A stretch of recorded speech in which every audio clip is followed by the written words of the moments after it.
Hello বন্ধুরা, আজকে আমাদের সঙ্গে আমরা পেয়েছি ডক্টর সুজন সরকারকে। ডক্টর সুজন সরকার একজন স্বনামধন্য চিকিৎসক, যার কাছে গত 30 বছরেরও বেশি ধরে যিনি একজন প্র্যাকটিসিং ডক্টর। ওনার ফিল্ড হচ্ছে, স্পেশালাইজেশন হচ্ছে internal medicine and nephrology. Doctor Sujan Sarkar ছোটবেলা থেকে একজন ছাত্র হিসেবে অত্যন্ত মেধাবী একজন ছাত্র। উনি ক্লাস 10 অবধি করেছেন জলপাইগুড়ি জেলা স্কুল থেকে, তারপরে ক্লাস 12 অবধি নরেন্দ্রপুর রামকৃষ্ণ মিশন, এবং তারপরে MBBS কলকাতা মেডিকেল কলেজ থেকে, এবং পোস্ট গ্রাজুয়েশন পিজি থেকে। এখন ডক্টর সুজন সরকার অসম্ভব ব্যস্ত একজন ডক্টর। আজকে রবিবার দিন, এই দিনটাতে হয়তো উনি একটু এক্সট্রা সময় পান পরিবার পরিজনের সঙ্গে থাকার জন্য। সেই সময় থেকেও উনি আজকে কিছুটা সময় বের করে আমার এই চ্যানেলের জন্য দিয়েছেন। তার জন্য আমি ওনার কাছে ভীষণ ভীষণ রকম কৃতজ্ঞ। আজকে ওনার সাথে কথা বলে আমরা কিছু তথ্য, পরামর্শ এবং ওনার উপদেশ নেব কিডনি হেলথ সম্পর্কে। আমাদের কিডনিটাকে যাতে স্বাস্থ্যকর ভাবে রাখা যায়, হেলদি রাখা যায়, সেই সম্পর্কিত আলোচনা আমরা ওনার সাথে করব। স্বাগত ডক্টর সুজন সরকার আমার channel life unscripted with Arpita podcast, প্রাণখোলা পডকাস্ট সিরিজ। আমি একটু নার্ভাস হয়ে যাচ্ছি আপনার সাথে কথা বলতে বলতে। অনেক স্বাগত সবাইকে। রবিবার বিকেলে অনেক শুভেচ্ছা, সবাই ভালো থাকবেন। আসুন শুরু করা যাক। হ্যাঁ, অনেক ধন্যবাদ।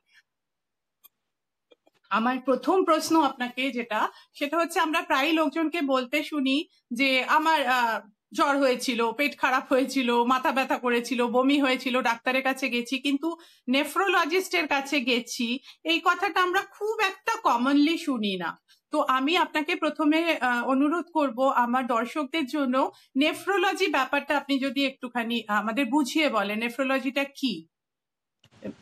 নেফ্রোলজি বলতে কিডনি সংক্রান্ত যে সমস্ত রোগগুলো, তার মেডিকেল সাইডটাকে বলা হয় নেফ্রোলজি।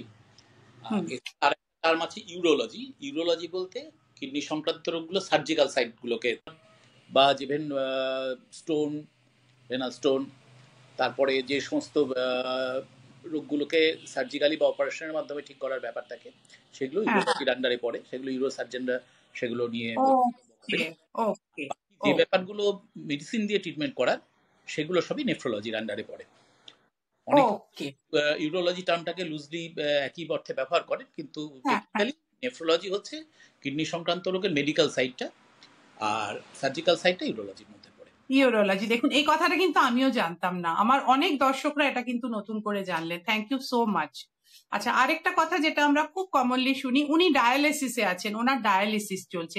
এই ডায়ালিসিস ব্যাপারটা কি?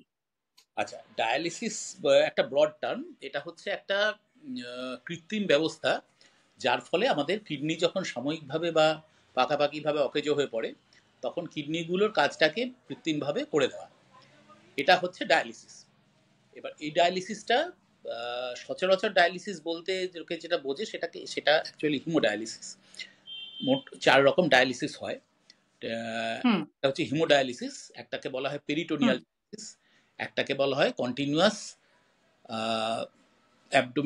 অ্যাবডোমিনোপেরিটোনিয়াল dialysis, continuous ambulatory peritoneal dialysis, আর একটা আছে CRRT বলে আছে।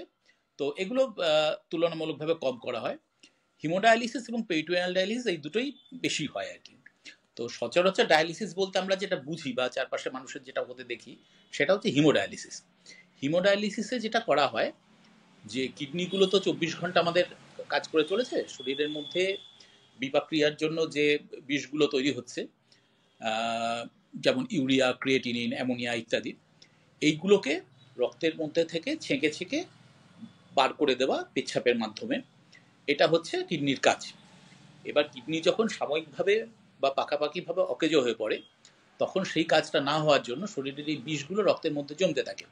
জমতে জমতে একটা মাত্রা ছাড়িয়ে গেলে সেটা শরীরের বিভিন্ন গুরুত্বপূর্ণ অঙ্গ প্রত্যঙ্গগুলোকে গিয়ে সেগুলোকে অকেজো করে দিতে শুরু করে। যেমন অতিমাত্রায় অ্যামোনিয়া গেলে, অতিমাত্রায় ক্রিয়েটিনিন ব্রেনের ফাংশনটা ঠিক মতো না, ব্রেন আচ্ছন্ন হয়ে পড়ে, মানুষ অজ্ঞান হয়ে যেতে পারে এবং একটা সময় মারাও যেতে পারে।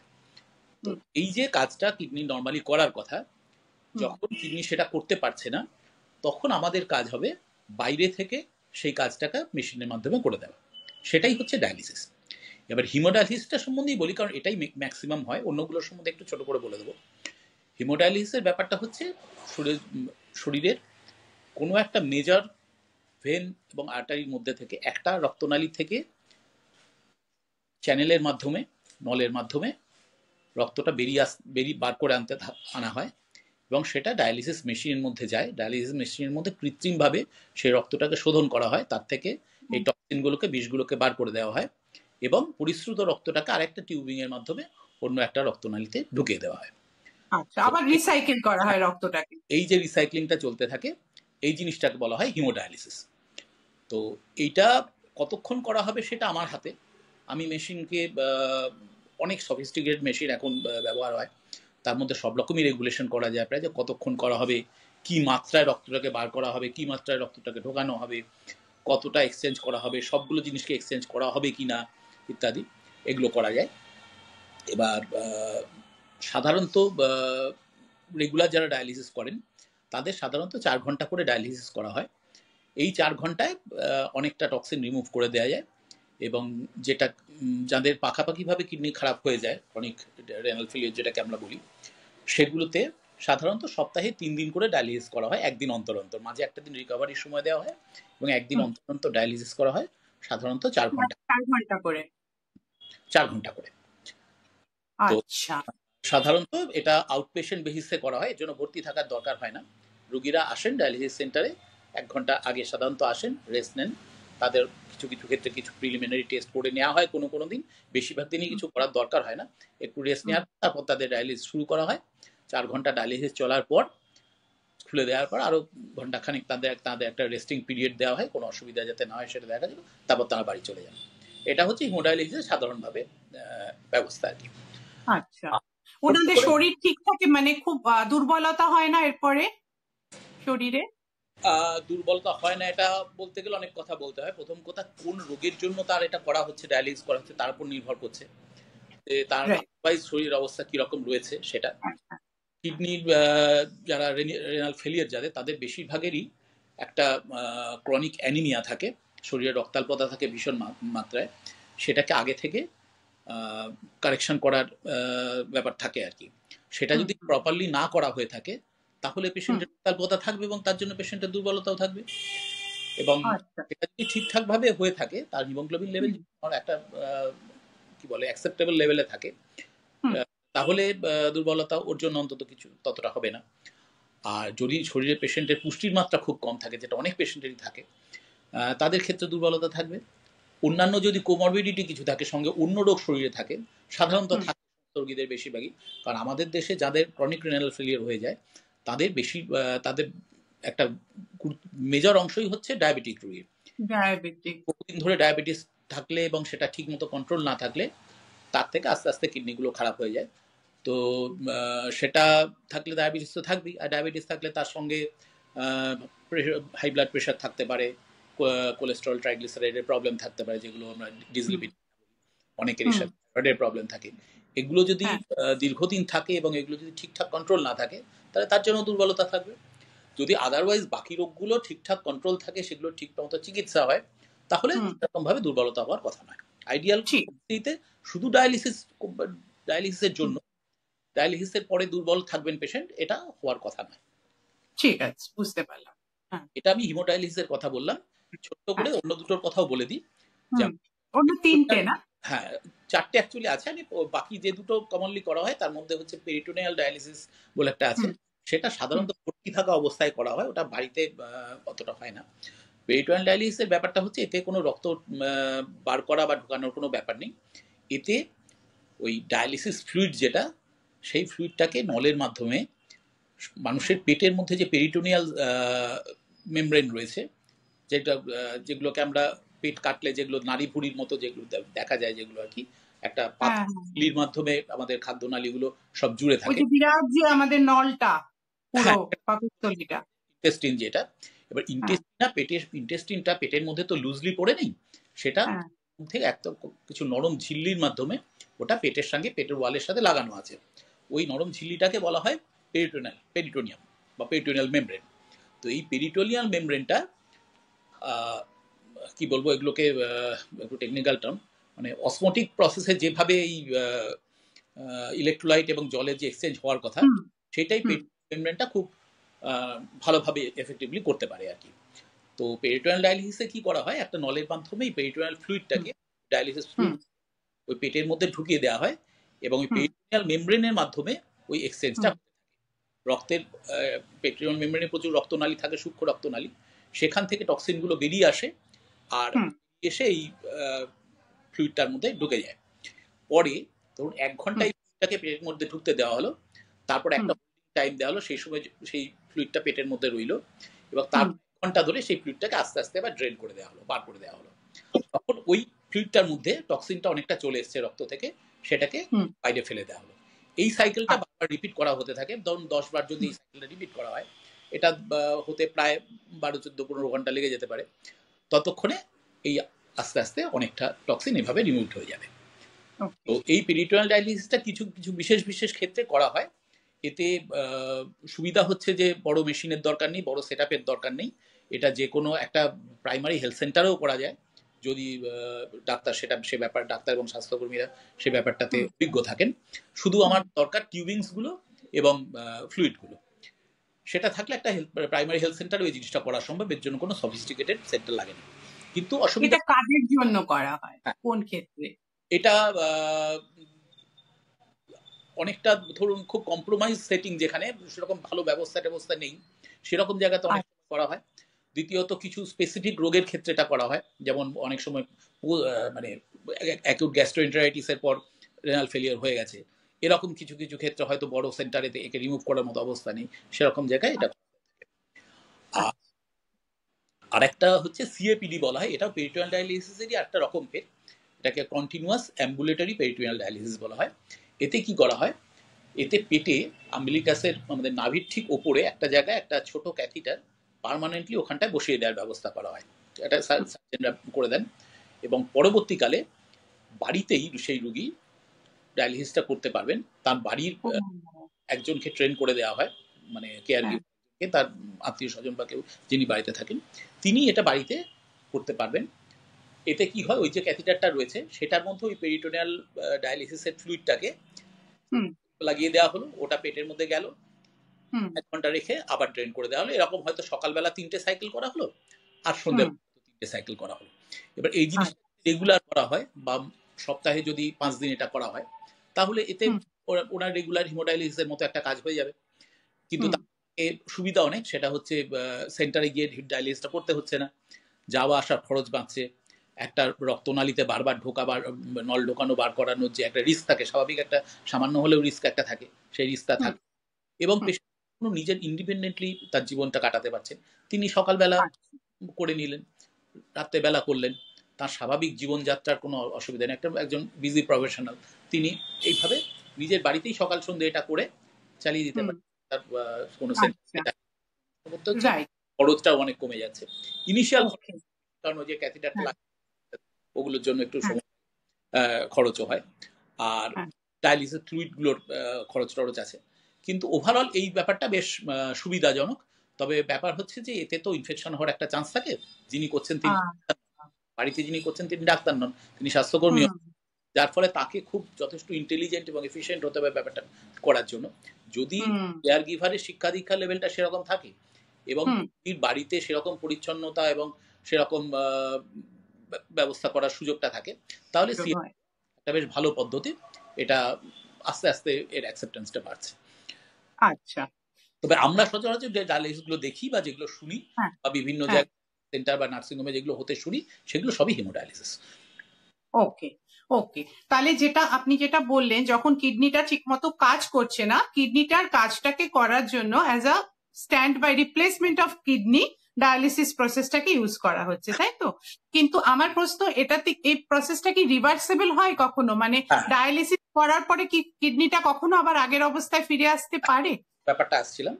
প্রথম কথা আমরা বলছি বারবার, কিন্তু বলা উচিত কিডনি গুলো, কারণ একটা কিডনির ফেলিয়ারের জন্য কিন্তু কিছু মানে শরীরের সেরকম কোনো প্রভাব পড়ার কথা নয়। অনেক মানুষের একটা কিডনি থাকেই না, জন্ম থেকেই একটা কিডনি নেই, এরকম অনেক মানুষ থাকে।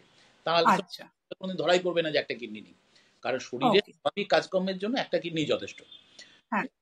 যারা ধরুন একটা কিডনি দান করে দিচ্ছেন কাউকে, তিনি তো বাকি জীবনটা সম্পূর্ণভাবেই বেঁচে থাকছেন। তার মানে ওই একটা কিডনি মানুষের বেঁচে থাকার পক্ষে যথেষ্ট। দুটো কিডনি ভগবান দিয়ে দিয়েছেন একটা স্পেয়ার রাখার জন্য, কিন্তু একটা কিডনি খারাপ হয়ে গেছে, এই কথাটা রোগীদের মুখে খুব শুনতে হয় যে এত দুটো কিডনি কি খারাপ হয়েছে। এর উত্তর হচ্ছে যে কিডনি খারাপ কথাটার মানেই হচ্ছে দুটো কিডনি খারাপ। খারাপ হলে শরীরে কোনো প্রভাব পড়তো না, আপনি কিছু বুঝতেই পারতেন না, আমার কাছে আসার দরকার হতো না। কিন্তু আপনার শরীরে প্রভাব পড়ছে, নানা রকম সিমটমস দেখা দিচ্ছে, মানেই হচ্ছে আপনার দুটো কিডনি খারাপ হয়ে গেছে। ঠিক আছে, এইবার যে কিডনি খারাপ হয়ে যাচ্ছে, এইটা আগে বলেছিলাম সাময়িকভাবে হতে পারে বা পাকাপাকি ভাবে হতে পারে।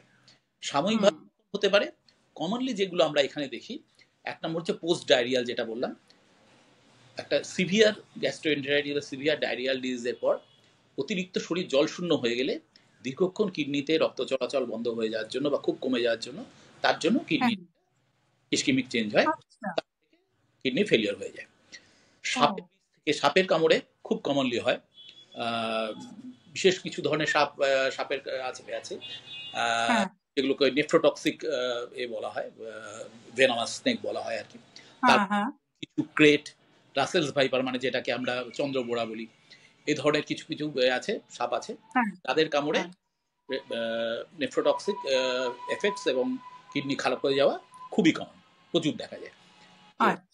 এটা তারপরে ধরুন আরো যে সমস্ত ক্ষেত্রে হাইপোভলিউমিক শক হয়। হাইপোভলিউমিক শক মানে আমাদের যে ভাস্কুলার কম্পার্টমেন্ট, রক্তনালীগুলো, তার মধ্যে যতটা রক্ত থাকার কথা বা রক্তরস থাকার কথা, সেটা ড্রাস্টিক্যালি কমে গেল।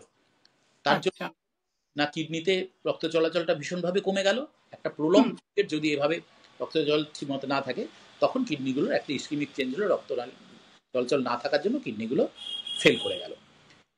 এগুলো হচ্ছে হাইপোভলিউমিক শক থেকে হয়। নানা রকম ভাবে, এটা ডায়রিয়ার জন্য হতে পারে, ভমিটিং থেকেও হতে পারে, আমাদের বার্ন ইনজুরি থেকে হতে পারে, প্রচন্ড সিভিয়ার বার্ন হয়েছে, পেশেন্টের আগুনে পুড়ে গেছেন, প্রচন্ড সারা শরীর জল অতিরিক্ত বেরিয়ে গেছে, যার থেকে একটা হাইপোভলিউমিক শক হলো, আরো নানা কারণে হতে পারে।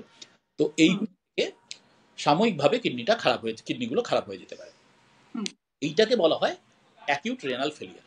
ঠিক আছে, হাইপোভলিউমিক শক ছাড়াও কমনলি আরো কিছু কিছু ডিজিজ হয়, যেমন কিছু নেফ্রাইটিস, সিভিয়ার ধরনের কিছু নেফ্রাইটিস আছে, সেগুলো হতে পারে, তো আরো আছে। তো এইগুলো থেকে সাময়িকভাবে যদি কিডনিটা খারাপ হয়ে যায়, কিডনিগুলো খারাপ হয়ে যায়, তো সেটার জন্য এই অ্যাকিউট রেনাল ফেলিয়ারের জন্য তখনও সে পেশেন্টকে বাঁচিয়ে রাখার জন্য আমাকে ডায়ালিসিস করতে হবে যতক্ষণ না তার রিকভারিটা হচ্ছে। এবার রেনাল ফেলিয়ারগুলো বেশিরভাগ ক্ষেত্রে প্রপারলি ট্রিটমেন্ট হলে এবং সময় মতো ট্রিটমেন্ট হলে এগুলো রিভার্স করে যায়, আবার কিডনি স্বাভাবিক অবস্থায় ফিরে আসে। যেমন snake bite induced renal failure, যেটা ভাইপার বাইট বা এই কর্পোরেটের বাইট থেকে যেগুলো হয়, তো এই ধরনের snake bite induced renal failure আমাদের দেশে খুব কমন। কারণ আমি নিজে যখন এমডি করেছিলাম পিজি হসপিটালে, তখন আমাদের তো 3 বছর কোর্স ছিল, তো তাতে আমাদের একটা করতে হয়, এমডি স্টুডেন্টদের এখানে একটা ডিসার্টেশন করতে হয়, আমরা থিসিস বলি, থিসিস ঠিক নয়, ডিসার্টেশন। তো তাতে আমার নিজের যেমন টপিক ছিল এই viper bite induced renal failure, এর উপরই ব্যাপারটা ছিল। তো সেই সময় আমি প্রচুর ধরনের পেশেন্টকে নিয়ে পেয়েছি। পরবর্তীকালেও আমি যখন প্রফেশনাল লাইফ শুরু করি, তখন প্রথম বছর আমি একটা ডিস্ট্রিক্ট টাউনে একটা ডায়ালিসিস ইউনিটের ইনচার্জ ছিলাম। তো অ্যাকচুয়ালি এটা অন্য ট্র্যাকে চলে যাচ্ছি, তো খুব ইন্টারেস্টিং। আপনি এরকম কটা সাপের কামড়ে এরকম পেশেন্ট কত দেখেছেন টোটাল? মানে আমি 12 বছর এই ডিস্ট্রিক্ট টাউনে কাজ করেছি একটা ডায়ালিসিস ইউনিটে। অ্যাকচুয়ালি এটা হচ্ছে 2000 সালের কথা, 2000 সালে আমার এমনি কমপ্লিট হয়। তো তারপরে আমি সরকারি হেলথ সিস্টেমে না ঢুকে আমি চলে এসেছিলাম, আমার হোম টাউনে চলে এসেছিলাম। তো সেখানে তখন একটা প্রাইভেট সেটআপে একটা বড় হসপিটাল তৈরি হচ্ছিল, তা ওনারা একটা ডায়ালিসিস ইউনিট তৈরি করেন, নেফ্রোলজি ইউনিট ইনক্লুডিং আ ডায়ালিসিস ইউনিট। তো তখন ওরা আমার সাথে যোগাযোগ করেন এবং বলেন যে আপনি যেহেতু আপনার ডায়ালিসিসের কিছুটা অভিজ্ঞতা আছে, হুম, আমি যখন রিসার্চের ব্যাপারে ছিলাম পিজিতে, তখন হুম, পিজিতেই তখন মেডিকেল রেনাল ইউনিট ছিল, যেটা গোটা পশ্চিমবাংলায় সরকারি স্তরে একমাত্র মেডিকেল রেনাল ইউনিট পিজি হসপিটালেই ছিল, আর কোথাও ছিল না। আর কলকাতার আরো প্রাইভেটে কয়েক জায়গায় হতো, কিন্তু কলকাতার বাইরে বাকি গোটা পশ্চিমবাংলায় তখন আর কোথাও ডায়ালিসিস হতো না, কোনো ডায়ালিসিস ইউনিটই ছিল না কোথাও।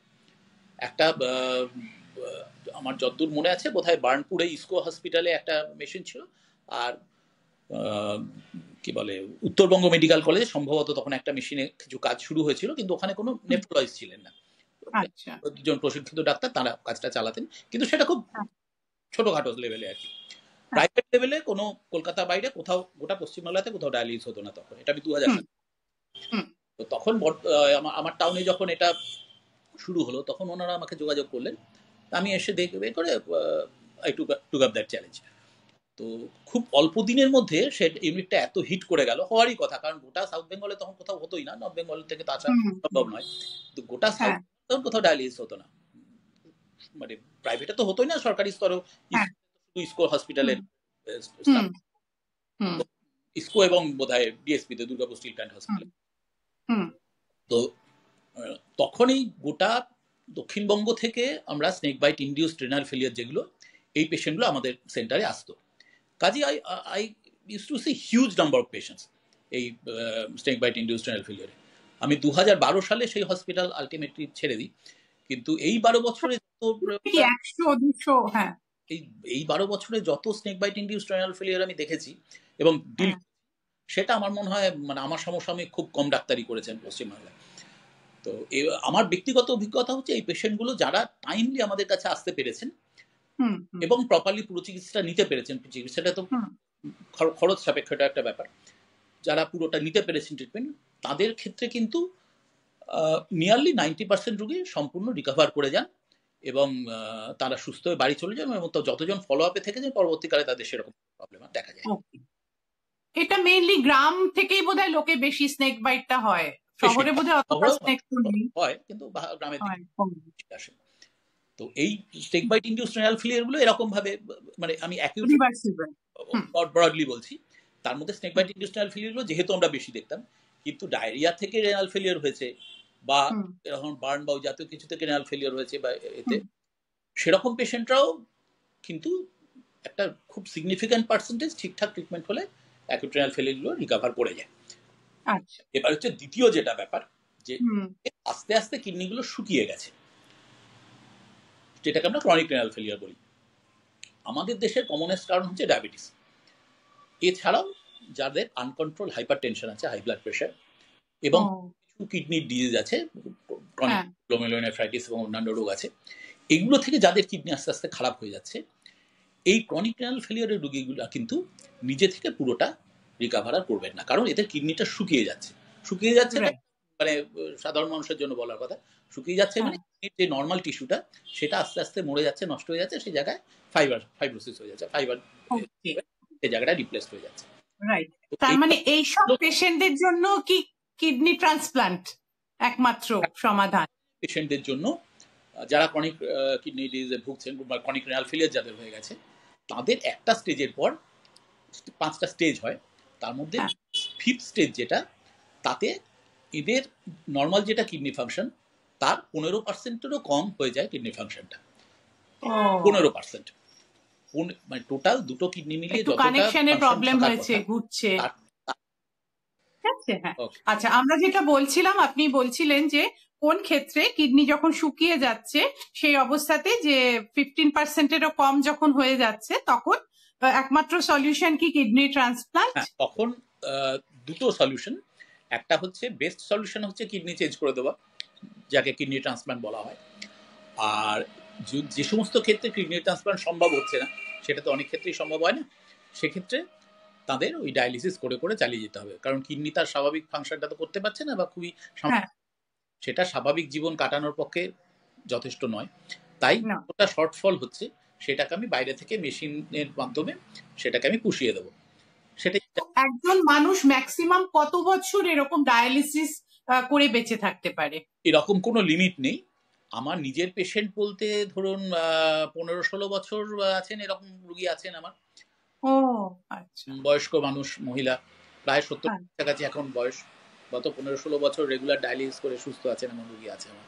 আচ্ছা, ওকে, আচ্ছা। তো এই যে কিডনি ট্রান্সপ্লান্ট যেটা হয়, হ্যাঁ, এটা কিডনি ম্যাচিং এর ব্যাপারটা কি, মানে এটা কি সবসময় আত্মীয় স্বজনের কাছ থেকেই হতে হবে, বা কমার্শিয়ালি কি অ্যাভেলেবল লিগালি? ম্যাচিং এর ব্যাপারটা বলতে গেলে খুব সহজভাবে বলতে গেলে হচ্ছে যে এটাকে টিস্যু ম্যাচিং বলা হয়। HLA ম্যাচিং একটা টার্ম আছে। টিস্যু ম্যাচিং এ শরীরের কতগুলো অ্যান্টিজেন অ্যান্টিবডি ম্যাচ করতে হয়, যিনি কিডনি দেবেন এবং যিনি কিডনি নেবেন, দুজনে। তো এটা সাধারণত রক্তের সম্বন্ধ থাকলে, মানে দুই ভাই বোন বা বাবা মা সন্তান, এদের মধ্যে এই ম্যাচিং হওয়ার সম্ভাবনাটা তুলনামূলকভাবে অনেকটা বেশি থাকে। থাকবে এই ম্যাচিং তার কোনো মানে নেই, তবে এদের মধ্যে চান্সটা অনেক বেশি থাকে। যেমন দুজন যদি যমজ ভাই বোন হয়, মনোজাইগোটিক টুইন এবং ডাইজাইগোটিক টুইন বলে দুটো নাম আছে। মনোজাইগোটিক টুইনের ম্যাচ করার চান্সটা খুবই বেশি থাকে, ডাইজাইগোটিক টুইনেরও ম্যাচ করার চান্সটা বেশ ভালো রকম থাকে। তো এবং তাছাড়াও ভাই বোনদের মধ্যে বা সন্তান সন্ততি বাবা মায়ের মধ্যে ম্যাচিং হওয়ার সম্ভাবনাটা তুলনামূলকভাবে অনেকটা বেশি থাকে। এবার হচ্ছে যে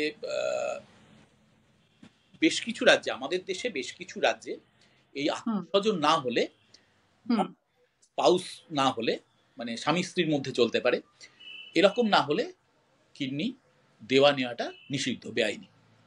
কাজে কমার্শিয়ালি অ্যাভেলেবল হওয়ার কোনো প্রশ্ন আসছে না এক্ষেত্রে। আর কিছু কিছু ব্যতিক্রম আছে, যেমন যার ধরুন কোনো ভাই বোন নেই রুগীর, বা বাবা মা বেঁচে নেই, মানে অন্য কাছ থেকে পাওয়ার, রক্তের সম্বন্ধে কারো কাছ থেকে কিডনি পাওয়ার কোনো সম্ভাবনা নেই, সেরকম কিছু ক্ষেত্রে ব্যতিক্রম হিসেবে অ্যালাউ করা হয় নন রিলেটেড ডোনারের কাছ থেকে নেওয়ার, কিন্তু সেটা ব্যতিক্রম হিসেবেই নিতে হবে। যেমন পশ্চিমবাংলায় এই আত্মীয় স্বজন বা রক্তের সম্বন্ধ না থাকলে বা স্বামী স্ত্রী না হলে আমাদের এখানে কিডনি দেওয়া নেওয়াটা আইনত সিদ্ধ নয়। কিছু কিছু রাজ্যে সেটা এখনো আছে, আইনসঙ্গত আছে, কিন্তু আমাদের পশ্চিমবাংলা এটা নেই, সম্ভব নয়। আচ্ছা, এবার একটা কথা বলুন, ধরুন কিডনি, তার মানে কিডনি ট্রান্সপ্লান্টের এই যে সার্জারিটা যে হবে, সেটা কি ইউরোলজিস্টরা করে? সেটা তো সার্জারির মধ্যে আসছে।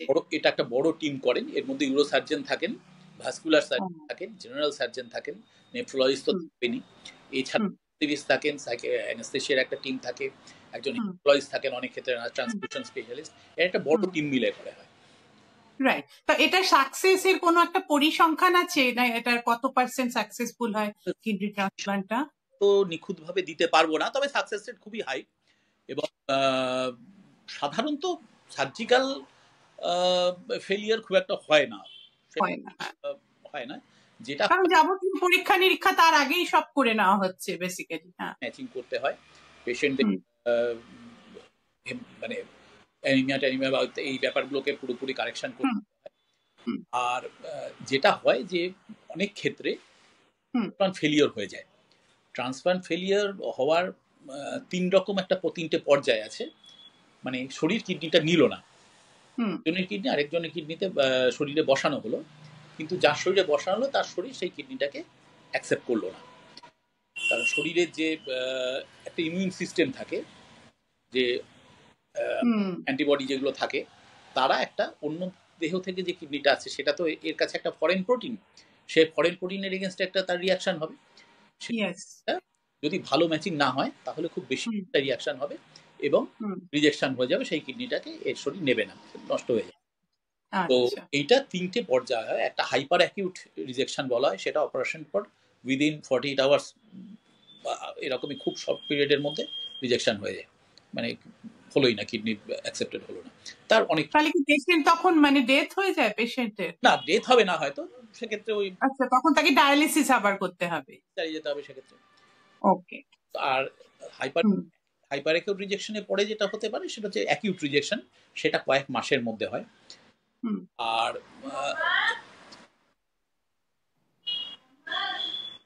আরেকটা যেটা হয় সাব অ্যাকিউট বা ক্রনিক রিজেকশন, সেটা হচ্ছে তারপরেও টানা চলতে থাকে, আস্তে আস্তে কিডনি যেটা নিয়েছিল সেটা তো প্রথমে কিছুটা কাজ করছিল, কিন্তু আস্তে আস্তে দেখা যায় যে সেটাও নন ফাংশনাল হয়ে যাচ্ছে এবং তারপরে আলটিমেটলি আগের মতোই রেনাল ফেলিয়ার হয়ে যায়, ডায়ালিসিসে চলে আসতে হবে। তো এটার কোনো পরিসংখ্যান আছে যে মোটামুটি এত পার্সেন্ট সাকসেসফুল রেট, মানে পরবর্তীকালে?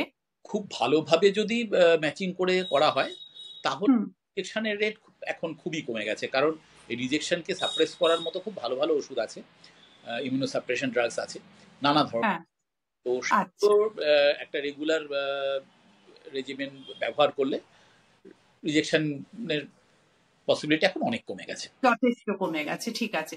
আচ্ছা ডক্টর সরকার, একটা কথা, যে কিডনি তো একটা খুব মহামূল্য একটা মানে আমাদের অর্গ্যান, তো আমরা যারা মনে করি যে আমাদের মৃত্যুর পরে আমরা কিডনিটা মানে ডোনেট করে দিতে চাই বডিটা, মানে ফাইনাল ক্রিমেশনের আগে, তাহলে ধরুন আমাদের সবাই তো বড় শহরে এগুলো জানা যায় যে ঠিক আছে, বড় হসপিটালে এই ব্যবস্থাগুলো থাকবে, কিন্তু আমরা অনেকে বড় শহরে থাকি, অনেকে মাঝারি শহরে থাকি, অনেকে গ্রামে থাকি, অনেকে প্রত্যন্ত গ্রামে থাকি। তো আমাদের সবার ক্ষেত্রে মানে লোকাল মানে নিয়ারেস্ট কোন বডির কাছে আমরা যেতে পারি যদি আমরা কিডনিটা দান করে যেতে চাই? মানে অনেকেই কিন্তু ইচ্ছুক এটা করতে, কিন্তু জানেন না প্রসিজিওরটা, পৌঁছতে পারছেন না, সেই জন্য এটা জিজ্ঞেস করছি। এই মরণোত্তর অঙ্গদান ব্যাপারটা তো এখন একটা প্রায় আন্দোলনের চেহারা নিয়েছে। তো এক্ষেত্রে আগে জীবিত অবস্থাতেই আমরা একটা প্লেজ করে যেতে পারি যে আমি দান করতে চাই, বা ঠিকানা ঠিকানা দিয়ে ইত্যাদি করে একটা ডিক্লারেশন দিয়ে যাওয়া হলো। সেটার জন্য অনলাইনে ফর্ম পাওয়া যায়। আর অনলাইনে ফর্ম পাওয়া যায় কোন সাইটে? মানে আমার এক্স্যাক্টলি এই মুহূর্তে বলতে পারছি না, আমি দিয়ে দেবো। আচ্ছা, ওকে, হ্যাঁ, সেটা। আর তাছাড়াও মেডিকেল কলেজগুলোতে বা বড় সরকারি হসপিটালগুলোতে যোগাযোগ করলে এটা সে ফর্ম পাওয়া যায় বা ব্যবস্থা করা যায়। কিন্তু যদি কেউ জীবিত অবস্থায় এটা নাও করে যান তাহলেও কোনো অসুবিধা নেই। তাদের মানে নিয়ারেস্ট আত্মীয় স্বজন যারা, ওয়ারিস যারা, তারা ইমিডিয়েটলি আফটার ডেথ বা তার আগে এরকম সময় যখন পেশেন্ট ব্রেন ডেড হয়ে গেছে, এরকম যদি তাদের ইচ্ছা ব্যক্ত করেন যে আমরা চাই আমাদের রোগীর অঙ্গগুলো দান করা হোক, অন্য পেশেন্টে ট্রান্সফার হোক, তবে তো সেটার ব্যবস্থা নেওয়া হয় এবং সেটা সরকারি তরফে তার সমস্ত ব্যবস্থা করে দেওয়া হয়। কিন্তু এটা ন্যাচারালি শরীরটা থেকে তো অর্গানগুলোকে বার করতে হবে এবং সেটা খুব সফিস্টিকেটেড ব্যাপার। কাজেই সেটা ছোটোখাটো জায়গা হবে না, বড় ভালো হসপিটালে ছাড়া এটা হয় না। মেডিকেল কলেজগুলোতে হয়, বা ওই লেভেলে যারা যেগুলো টার্সিয়ারি ইনস্টিটিউশন, বড় বড় হসপিটাল, সে সমস্ত জায়গাতে এই ব্যবস্থা আছে। তো এখন এই ধরনের ট্রান্সপ্লান্ট দু রকম টার্ম আছে। একটা হচ্ছে ক্যাডাভারিক ট্রান্সপ্লান্টেশন, আর একটা হচ্ছে ক্যাডাভারিক ট্রান্সপ্লান্টেশন মানে মানুষ মারা গেছে, তারপরে তার থেকে অর্গানগুলো বার করা হলো। আর যে পেশেন্ট তখনও মারা যাননি কিন্তু ব্রেন ডেড হয়ে গেছেন, ডিপলি কোমাতে, তা সেই সময় যদি বাড়ির লোক যারা তার উত্তরাধিকারী, তারা যদি এরকমভাবে ডিক্লারেশন দেন যে আমরা চাই আমাদের অমুকের অর্গান নেওয়া হোক, রাজি আছি, সেক্ষেত্রে তখন ওই একটা মেডিকেল বোর্ড ফর্ম করা হয়। সাধারণত বড় হসপিটালগুলোতে এরকম একটা মেডিকেল বোর্ড ফর্ম করাই আছে এরকম পরিস্থিতির জন্য। তারা সঙ্গে সঙ্গে সমস্ত পরিস্থিতিটা বিচার করে দেন যে সত্যি সত্যি এই রোগে সেরে ওঠার কোনো সম্ভাবনা আছে কি নেই। যদি দেখা যায় যে পেশেন্ট ব্রেন ডেড হয়ে গেছে, তার মানে স্বাভাবিক বেঁচে ওঠার আর কোনো সম্ভাবনা নেই, তিনি এই ভেজিটেটিভ লাইফই কাটাবেন, তাহলে তখন সেই অর্গানগুলো কোন কোন অর্গান তার নেওয়ার মতো অবস্থায় আছে সেটা দেখা হয় এবং সেগুলোকে একটা একটা করে সমস্ত থেকে শরীর থেকে রিমুভ করে দেওয়া হয়।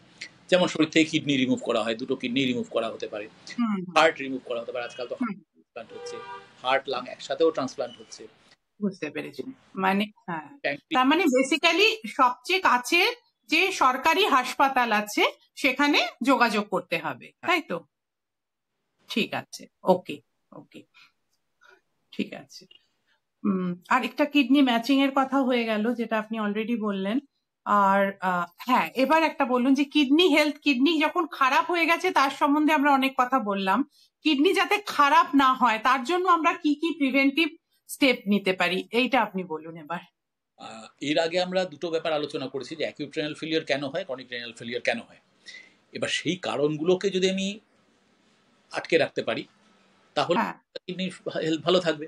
যেমন অ্যাকিউট রেনাল ফেলিয়ার যেগুলো কমনলি আমাদের এখানে হয়, ধরুন স্নেক বাইট বা অ্যাকিউট ডায়রিয়া, সিভিয়ার ডায়রিয়া, আগুনে পুড়ে যাওয়া, বা এই সিভিয়ার ভমিটিং বা এই জাতীয় জিনিসগুলো যখন হয়, বিশেষ করে ডায়রিয়া এবং ভমিটিং, এই সমস্ত ক্ষেত্রে অল্পে অল্পেই যদি তাকে চিকিৎসাটা ঠিক মতো করা যায় তাহলে জল শূন্য হয়ে যাবে না। জল শূন্য না হলে শরীরে শকও হবে না, শক না হলে কিডনির ওপর ইস্কিমিক চেঞ্জটা হওয়ার সম্ভাবনা নেই, ফলে কিডনি ফেলিয়ারটাও হবে না। কাজে ডায়রিয়া বা ওই জাতীয় রোগে যেখানে শরীর জলশূন্য হয়ে যাওয়ার সম্ভাবনা থাকে সেগুলো আর্লি থেকে ভালো করে ট্রিটমেন্ট করতে হবে যাতে জলশূন্য হওয়ার মতো পরিস্থিতি না থাকে।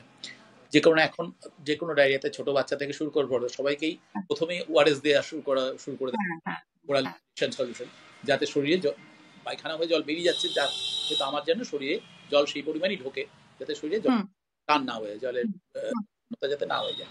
তো সেগুলো করতে হবে। তারপরে ধরুন স্নেক বাইট প্রিভেন্ট করা, সেটা তো অনেক অন্য ব্যাপার হয়ে গেল। তারপরে ধরুন অ্যাকুট্রিয়াল অন্যান্য যে কারণ কিছু বিষক্রিয়া আছে, কিছু কিছু ধরনের বিষ খেলে সেগুলো থেকে কিডনি ফেল যাওয়ার সম্ভাবনা থাকে, সেগুলো যাতে না হয় এটা। আর বেশি করে যেটা বলার কথা প্রিভেনশনে, সেটা হচ্ছে যে ক্রনিক রিনাল ফেলিউরগুলোর ক্ষেত্রে সেটা হতে অনেক কথা বলতে হয়। যেমন কমন কারণ যেগুলো আমাদের দেশে, একটা হচ্ছে ডায়াবেটিস, দ্বিতীয়ত হাইপারটেনশন মানে হাই ব্লাড প্রেশার, আর বেশ কিছু ধরনের কিডনি ডিজিজ মানে ওই ক্রনিক গ্লোমেরুলোনেফ্রাইটিস, নানা ধরনের। এবার ক্রনিক গ্লোমেরুলোনেফ্রাইটিস গুলো চিকিৎসা করাও তুলনামূলকভাবে জটিল, সেগুলোর কারণে হতে পারে তার চিকিৎসা অনেক জটিল হয়, সেগুলোর কারণ খুঁজে বার করে তার প্রপারলি চিকিৎসা করা এটা। আর বেশি যে কারণে হয় ডায়াবেটিস এবং হাইপারটেনশনে, তার মধ্যে হাইপারটেনশনে হাই ব্লাড প্রেশারে প্রেশার ভালো করে কন্ট্রোল করে খুব গুরুত্বপূর্ণ। আমাদের দেশে দেখা যায় যে যতজনের হাই ব্লাড প্রেশার আছে তাদের একটা বড় অংশই জানেনই না তাদের হাই ব্লাড প্রেশার আছে। যারা জানেন তারাও ঠিকমতো চিকিৎসা করান না, নানা রকম ওটা সেটা করে ব্যাপারটাকে ম্যানেজ করার চেষ্টা করেন, ম্যানেজ হয় না। আর যারা ওষুধ খান, ডাক্তারের কাছে যান এবং চিকিৎসা করান, তাদের ক্ষেত্রেও একটা ব্যাপার দেখা যায় যে ডাক্তার যে ওষুধ দিয়েছেন, যে ডোজে দিয়েছেন, যতটা দিয়েছেন, তারা সেই ডোজে ওষুধ খান না, বা হয়তো ডাক্তার একটা ওষুধ দুবেলা দিয়েছেন, উনি একবেলা খেয়ে ছেড়ে দিচ্ছেন, যার ফলে প্রেশার ঠিকমতো কন্ট্রোল থাকে না। আবার হয় যে রেগুলার যে একটা ফলো আপে থাকা দরকার, যে কেমন কমছে না কমছে, সারাদিনের মধ্যে ফ্লাকচুয়েট করছে কিনা প্রেশার, সেই কন্ট্রোলটা যদি তিনি রেগুলার ডাক্তারের কাছে না যান বা চেক আপ না করান, তাহলে তিনি জানতে কন্ট্রোল আছে কিনা। এই কারণে দেখা যায় যে আমাদের দেশে যত মানুষের blood pressure, high blood pressure আছে, তাদের সিংহভাগেরই প্রেশার কন্ট্রোল থাকে না, বা কিছুদিন থাকলেও তারপরেই যখন তিনি গাফিলতি করতে শুরু করেন তখন সেই কন্ট্রোলটা চলে যায়। তো এইভাবে দীর্ঘদিন ধরে হাই ব্লাড প্রেশার থাকলে তার থেকে কিডনি আস্তে আস্তে খারাপ হয়ে যায়। তো মানে বেসিক্যালি হাইপারটেনশন, ডায়াবেটিস, কোলেস্টেরল, এইসব হাইপারটেনশনের কথা বললাম। এবার ডায়াবেটিসের ক্ষেত্রে ব্যাপারটা হচ্ছে যে দু ধরনের আছে, একটা টাইপ 1 ডায়াবেটিস, একটা টাইপ 2 ডায়াবেটিস। টাইপ 1 ডায়াবেটিস একদম প্রায় জন্ম থেকেই হয়, খুব ছোট থেকেই তাদের শরীরে প্যানক্রিয়াস বা অগ্নাশয় ওরা ইনসুলিন তৈরি করে না বা খুবই সামান্য তৈরি করে। আর যেগুলো আমরা সচরাচর চারপাশে যে ডায়াবেটিসগুলো আমরা দেখি বড় মানুষদের বিশেষ করে, সেগুলো হচ্ছে টাইপ 2 ডায়াবেটিস। এই টাইপ 2 ডায়াবেটিসে যেটা হয় যে ইনসুলিন শরীরে কিছুটা তৈরি হচ্ছে, কিন্তু সেটা শরীরে ঠিকমতো কাজ করছে না, অন্যান্য আরো অনেক নানা কারণে হয়। তো এই ডায়াবেটিস রোগীদের যদি সুগার ঠিকমতো কন্ট্রোল না করা হয়, তাহলে 8-10 বছর পর থেকে দেখা যায় যে কিডনিগুলো আস্তে আস্তে আস্তে আস্তে খারাপ হতে শুরু করে। 15 থেকে 20 বছরের মধ্যে কিডনিগুলো একেবারে ফেলিয়ারের জায়গায় পৌঁছে যায়। সেই অবস্থায় পৌঁছে গেলে তখন আর সেটাকে সারিয়ে তোলার কোনো উপায় থাকে না। তো তাহলে কি করতে হবে? কতগুলো টেস্ট আছে, খুব সহজ টেস্ট, মানে আজকাল ডাক্তাররা এগুলো রুটিনলি করিয়ে থাকেন সুগারের রোগীদের।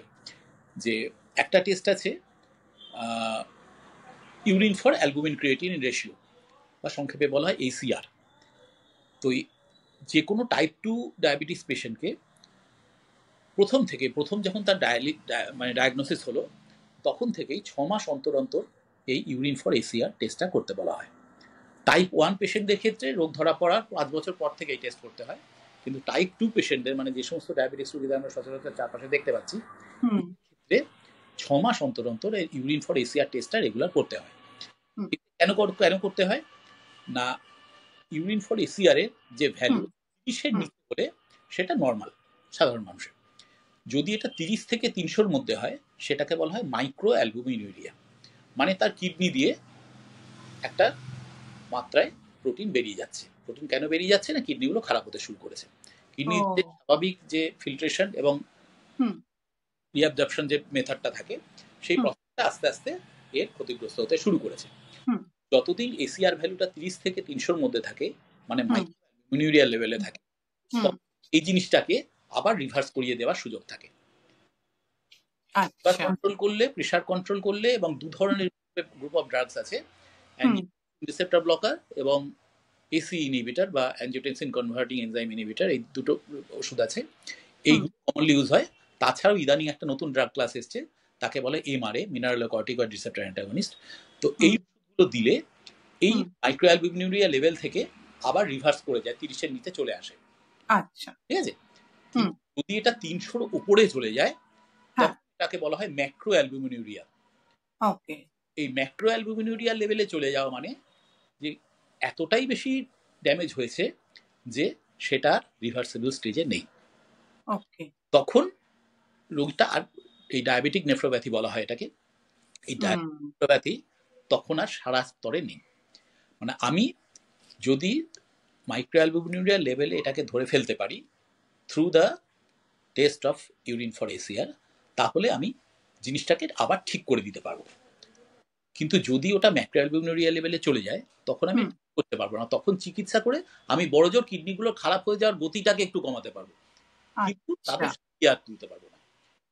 কারণে প্রত্যেকটি ডায়াবেটিস রোগীর উচিত হচ্ছে 6 মাস অন্তর অন্তর একবার করে ইউরিন ফর এসিআর টেস্টই করা, যাতে খুব আর্লি স্টেজে ড্যামেজ হচ্ছে কিনা, নেফ্রোপ্যাথি হচ্ছে কিনা সেটা ধরতে পারা যায় এবং তার ব্যবস্থা নেওয়া যায়। তার মানে কেউ যদি বেশ সতর্ক থাকে নিজের স্বাস্থ্যের ব্যাপারে এবং রেগুলার টেস্ট গুলো ডাক্তারের পরামর্শ অনুযায়ী চলেন, তাহলে জিনিসটা অনেকটাই কন্ট্রোলে রাখা যায়, তাই তো? সেক্ষেত্রে এই ডায়াবেটিক নেফ্রোপ্যাথিটাকে প্রিভেন্ট করে রাখা যায়, আটকে রাখা যায়। ঠিক আছে। আরেকটা যেটা, অনেক আমরা যারা নন মেডিকেল ব্যাকগ্রাউন্ডের, তাদের অনেক সময় স্বাস্থ্যের ব্যাপারে অনেক রকম মিসকনসেপশন বা মিথ থাকে, মানে ভ্রান্ত ধারণা যেটাকে বলা যায়। তো কিডনির ব্যাপারে কি এরকম কিছু আছে? মানে আমার নিজেরই মনে হয়, আমার একটা আছে, আমি মনে করি আমরা যদি সাফিসিয়েন্ট জল খাই, সাফিসিয়েন্ট ইন দ্য সেন্স যদি ইউরিনের কালারটা জলের মতো হয়, ইয়েলো না হয়, তার মানে সাফিসিয়েন্ট জল খাচ্ছে, এবং কেউ যদি সাফিসিয়েন্ট জল খায় তার কিডনি ভালো থাকবে। এটা কি একটা মিথ না এটা সত্যি কথা? এর মধ্যে অনেকটাই সত্য আছে। আচ্ছা। এবার কতটা জল খাবো না খাবো সেটার একটা তো ব্ল্যাঙ্কেট স্টেটমেন্ট কিছু দেওয়া যায় না যে সবার জন্য যে এত জল খাবে তত জল খাবে। এটা প্রত্যেক মানুষের, তার প্রফেশন, তিনি কোথায় থাকেন ইত্যাদি, প্রধান দেশে থাকে, তার শরীরের যতটা জলে, আর যিনি রাজস্থানে থাকেন, গুজরাটে থাকেন, বা একটা প্রচন্ড গরমের কোনো জায়গায় থাকেন, তার শরীরের প্রয়োজন ন্যাচারালি আরো অনেক বেশি। সেই অনুযায়ী জলের প্রয়োজন মাত্রাটা অনেকটা তফাৎ হবে। প্লাস তিনি কি ধরনের কাজ করেন, তিনি কোনো ফ্যাক্টরিতে কাজ করেন, প্রচন্ড একটা গরম পরিবেশে থাকতে হয়, যেখানে হয়তো ভাবে ভেন্টিলেশন হচ্ছে, জল বেরিয়ে যাচ্ছে, সব সোয়েটিং বেশি হয়, থেকে মানে ইনসেন্সিবল ব্লাড লসটা বেশি হয়, তার ক্ষেত্রে জল আরো বেশি করে খেতে হবে। তো এইভাবে জলের ব্যাপারটা তুলনামূলকভাবে অনেকটা ওঠানামা করে আর কি। একদম এত জল 1.5 লিটার জল খাবেন, 2 লিটার জল খাবেন, 2.5 লিটার জল খাবেন, এরকম ভাবে একটা দাগিয়ে দেওয়াটা উচিত নয়। তো করতে গেলে আরেকটা ছোট্ট জিনিস বলি, এটা হচ্ছে যে আমাদের শরীর থেকে একটা ইনপুট আর একটা আউটপুট। তো তরল পদার্থ বা জল আমার শরীরে কতটা ঢুকছে সেটা হচ্ছে ইনপুট, আর কতটা বেরিয়ে যাচ্ছে নানা রাস্তা দিয়ে সেটা হচ্ছে। এবার তোর মধ্যে একটা সামঞ্জস্য থাকা দরকার।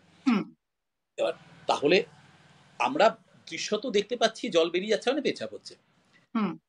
এবার শুধু পেচ্ছাপ হওয়াটাই কিন্তু আমার শরীর থেকে একমাত্র আউটপুট নয়, আমার শরীর থেকে আরো বেশ কতগুলো রাস্তা দিয়ে জল বেরিয়ে যাচ্ছে। কেমন? আমার পায়খানার সাথে কিছুটা জল বেরিয়ে যাচ্ছে, কারো বেশি বেরোচ্ছে, কারো কম বেরোচ্ছে।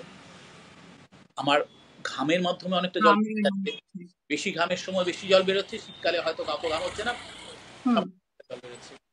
তারপর ধরুন আমি যে সারাদিন 24 ঘন্টা যে আমি শ্বাস প্রশ্বাস নিচ্ছি, আমার প্রশ্বাসের মাধ্যমে, নিঃশ্বাসের মাধ্যমে অনেকটা জলীয় বাষ্প বেরিয়ে যাচ্ছে। তাছাড়াও আমাদের যে চামড়া, এই যে সারা শরীরে যে দেহত্বক রয়েছে চামড়াটা, এর মধ্যে দিয়ে আমরা চোখে দেখতে পাচ্ছি না, কিন্তু কিছুটা জল বাষ্পীভূত হয়ে যাচ্ছে সবসময়, সেটা আমরা চোখ, তো এই চোখের জল থেকে একটু সামান্য জল বেরোচ্ছে, খুব সামান্য মাত্রায় জল বেরিয়ে যাচ্ছে। তারপরে ধরুন আমাদের খাদ্য নালীতে বিভিন্ন জায়গায়, মানে লালা গ্রন্থি থেকে, খাদ্য নালীগুলো থেকে, আই মিন এই ইন্টেস্টিন গুলোতে, ক্ষুদ্রান্ত্র বৃহদন্ত্র থেকে যে পাচক রস যেগুলো বেরোচ্ছে, সেগুলো একটা বিরাট পরিমাণ জল বেরোচ্ছে আমার। তো এই যে পুরো যে জলগুলোকে আমরা বেরিয়ে যাওয়াটা দেখতে পাচ্ছি না, খাদ্যনালী থেকে যেটা বেরোচ্ছে সেটা শরীর থেকে বেশিরভাগটা বেরিয়ে যাচ্ছে না, সেটা আবার শরীরে অ্যাবজর্ব হয়ে যাচ্ছে, কারণ সেটা খাদ্যনালীর মধ্যেই থাকে। কিন্তু এই যে নিঃশ্বাস প্রশ্বাসের মাধ্যমে যেটা জলীয় বাষ্প বেরিয়ে যাচ্ছে, চামড়ার মাধ্যমে যে ঘাম বা ইনসেন্সিবল লস যেটা সঙ্গে যেটা বেরিয়ে যাচ্ছে, এগুলোকে তো আমরা দেখতে পাচ্ছি না। এই পুরোটাকে নিয়ে একটা লস হয়, সেটাকে আমরা বলি ইনসেন্সিবল লস, যেটাকে মানে ইউরিন থেকে যেটা বেরোচ্ছে সেটা সেন্সিবল লস, আমি দেখতে পাচ্ছি এতটা জল বেরিয়ে গেল, কিন্তু বাকি সোর্সগুলো থেকে যে জলটা বেরিয়ে যাচ্ছে এটাকে আমি সেন্স করতে পারছি না, এটাকে বলা হচ্ছে ইনসেন্সিবল লস। তো যখন আমি ইনটেকটা হিসেব করবো যে আমাকে কতটা জল খেতে হবে, তখন আমাকে এই সেন্সিবল লস এবং ইনসেন্সিবল লস দুটোকে ধরে হিসেবটা করতে হবে। তো যে কারণে কেউ যদি খুব বেশি জল খেয়ে ফেলে তারও তো একটা শুনেছি ব্রেনে এডিমা নাকি কি সব হয়, অসুবিধা হবে, কারণ তার যদি যা জল বেরিয়ে গেল তার তিনি যদি 2 লিটার 3 লিটার বেশি জল খেয়ে ফেলেন, সেক্ষেত্রে সেই জলটা তো শরীরে জমে যাবে, হিমোডাইলুশন হবে, শরীরে রক্তে ধরুন ইলেকট্রোলাইটস এবং অন্যান্য জিনিসগুলোর মাত্রাগুলো ডাইলুট হয়ে যাবে, এবং সেটা থেকে শরীরের বিভিন্ন জায়গায় জল জমবে, টিস্যু স্পেসে জল জমবে, ব্রেনে জল জমতে পারে, সেটাকে এইগুলো প্রবলেম দেখা দেবে। তো সেই ব্যাপারটা তুলনামূলকভাবে অতটা কমন নয়, কারণ অত বেশি বেশি করে জল খান এরকম মানুষের সংখ্যা খুব বেশি নয়, কিছু বাতিগ্রস্ত আছেন তারা খান, কিন্তু অত বেশি নয়, কারণ কাজে এটা নিয়ে অতটা বেশি আলোচনা হয় না। বেশিরভাগ মানুষের ক্ষেত্রে, বিশেষ করে আমাদের দেশে প্রবলেমটা জল না খাওয়া, জল না খাওয়া, সেই জন্য এটা নিয়ে আলোচনাটা বেশি হয়। তা আমি জাস্ট ওই যেটা আলোচনা করছিলাম আর দুটো কথা জাস্ট ছোট্ট করে বলে দিই, যে তাহলে সেন্সিবল লস ইনসেন্সিবল লসটা মিলিয়ে আমাকে যে করতে হবে, সেটা আমি তাহলে হিসেব কিভাবে করব।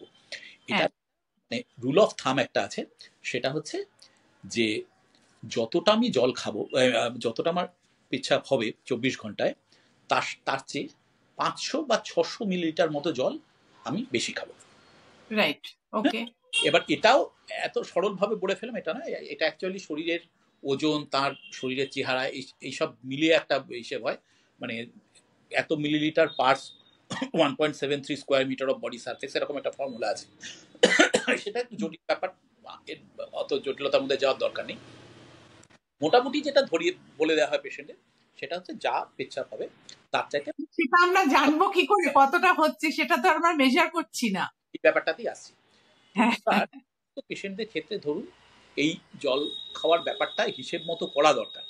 ধর আপনি আমি কাজ করছি, ঘুরছি, সুস্থ স্বাভাবিক আছি, আমাদের ক্ষেত্রে অতটা ব্যাপারটা ইম্পর্টেন্ট হয় না, কিন্তু অনেক রোগী আছেন যাদের হিসেব করে জলটা খাওয়া দরকার। ধরুন কিডনি ফেলিয়ার পেশেন্ট, তারা তো যথেষ্ট পরিমাণে জল খাবেন, যথেষ্ট ভাবে তা হবে না তো, বা অন্য অনেক ধরুন যে রোগীর পেটে প্রচুর জল জমে গেছে, নানা রোগে হয়, তা তাদের ক্ষেত্রে জলটা হিসেব করে খেতে হয়।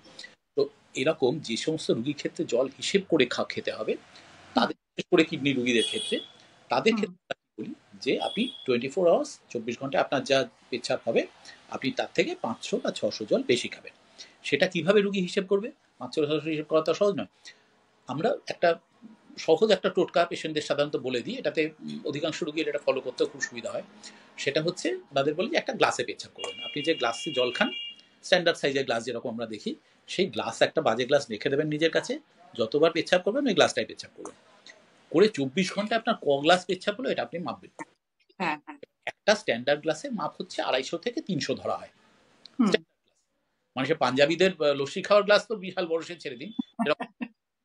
আমরা সাধারণত বাঙালিরা যে ধরনের গ্লাসে জল খাই তার মাপ হচ্ছে 250 থেকে 300 দেখতে পারেন। তো আমরা বলি যে আপনি যে গ্লাস পেচ্ছাপ হলো তার চেয়ে 2 গ্লাস জল বেশি খাবে, মানে ওই 2 গ্লাস মানে 500 থেকে 600 হলো। তো দারুণ টোটকা। তো এটাতে সাধারণত প্রায় সকালেরই এটা মানে ফলো করতে সুবিধা। গ্লাসে ধরুন আজ সকাল তাকে বুঝিয়ে দেওয়া হয় যে আপনি ধরুন আজ সকাল 7টা অব্দি আপনার ধরুন 5 গ্লাস পেচ্ছাপ হলো, সেক্ষেত্রে 5+2 মানে 7 গ্লাস জল খাবেন। আর যদি গ্লাস পেচ্ছাপ হয় আপনি 3+2 মানে 5 গ্লাস জল খাবেন, এভাবে বলে দেওয়া। এটা সাধারণত রোগীরা ফলো করতে পারে। ঠিক আছে। আচ্ছা ডক্টর সরকার, আরেকটা জিনিস যেটা খুব কমন, সেটা হচ্ছে ইউরিনারি ট্র্যাক ইনফেকশন। এটা ছেলেদেরও হয়, মেয়েদেরও হয়, এবং যেটা দেখা যায় এটা একবার যদি কারুর হয় আবার বারবার ওটা ফিরে আসে, রেকার করতে থাকে। তো এইটার ব্যাপারে মানে ইউরিনারি ট্র্যাক ইনফেকশনটা কেন হয় এবং কেন বারবার রেকার করতে থাকে, এটা আমরা কি করে প্রিভেন্ট করতে পারি একটু বলুন। ইউরিনারি ট্র্যাক ইনফেকশন খুবই কমন, ইনফ্যাক্ট রোগগুলোর মধ্যে এটাই হয়তো সবচেয়ে কমন। ছেলেদের তুলনায় মেয়েদের বেশি হয়। মেয়েদের বিশেষ করে যারা রিপ্রোডাক্টিভ এজ গ্রুপে, মানে অ্যাভারেজ ধরুন 15 থেকে 45 এই এজ গ্রুপের মহিলারা যারা আছেন, তাদের ক্ষেত্রে ইউরিনারি ট্র্যাক্ট ইনফেকশন হওয়ার প্রবণতাটা অনেক বেশি। এর কতগুলো কারণ আছে। ছেলেদের তুলনায় মেয়েদের বেশি হওয়ার জেনারেলি কতগুলো বেশি কারণ। তার কারণ হচ্ছে যে প্রধান ব্যাপারগুলো হচ্ছে যে ছেলেদের যে ইউরেথ্রা, মূত্রনালী যেটা, সেটার লেংথের চাইতে মেয়েদের মূত্রনালীটা অনেক ছোট, লেংথটা অনেক কম, যে কারণে তলা থেকে একটা জীবাণু বাইরে থেকে সহজেই ঢুকে যেতে পারে ব্লাডারে। এটা হচ্ছে একটা বড় কারণ। দ্বিতীয়ত, দেখা গেছে যে যাদের কনস্টিপেশন থাকে, সিভিয়ার কনস্টিপেশন থাকে, তাদের ক্ষেত্রে ইউরিন ইনফেকশন হওয়ার সম্ভাবনাটা বেশি থাকে। আমাদের দেশে স্ট্যাটিস্টিক্যালি দেখা গেছে মহিলাদের মধ্যে নানা কারণে, নানা আর্থসামাজিক কারণে কনস্টিপেশনের প্রবণতা মহিলাদের মধ্যে বেশি, এবং তার থেকেও সেটাও একটা ফ্যাক্টর ইউরিন ইনফেকশন বেশি হওয়ার। তার এছাড়া হচ্ছে যে পিরিয়ডের সময় মেনস্ট্রুয়াল হাইজিন তো অনেকেই ঠিকমতো মেনটেন করেন না, সচেতন নন, বা সচেতন থাকলেও সবসময় আর্থসামাজিক পরিস্থিতি সম্ভব হয় না। গ্রামের দিকে অনেকে পুকুরে চান করেন, পুকুরের জল মোটেই পরিষ্কার পরিচ্ছন্ন কিছু নয়, সেখান থেকে ইনফেকশন হয়ে যাওয়ার সম্ভাবনা খুব বেশি থাকে। এটা আর একটা ব্যাপার হচ্ছে যে আগে ধরুন পিরিয়ডের সময় স্যানিটারি ন্যাপকিন ইউজ করতেন না, অনেকেই সুযোগ পেতেন না, এমনি সাধারণ কাপড় কেচে ধুয়ে পরিষ্কার করে সেটা ব্যবহার করতেন, সে কাপড়গুলো ভিতরে গুঁজে রাখা হতো, তার থেকে ইনফেকশন হওয়ার সম্ভাবনাটা খুব বেশি থাকতো।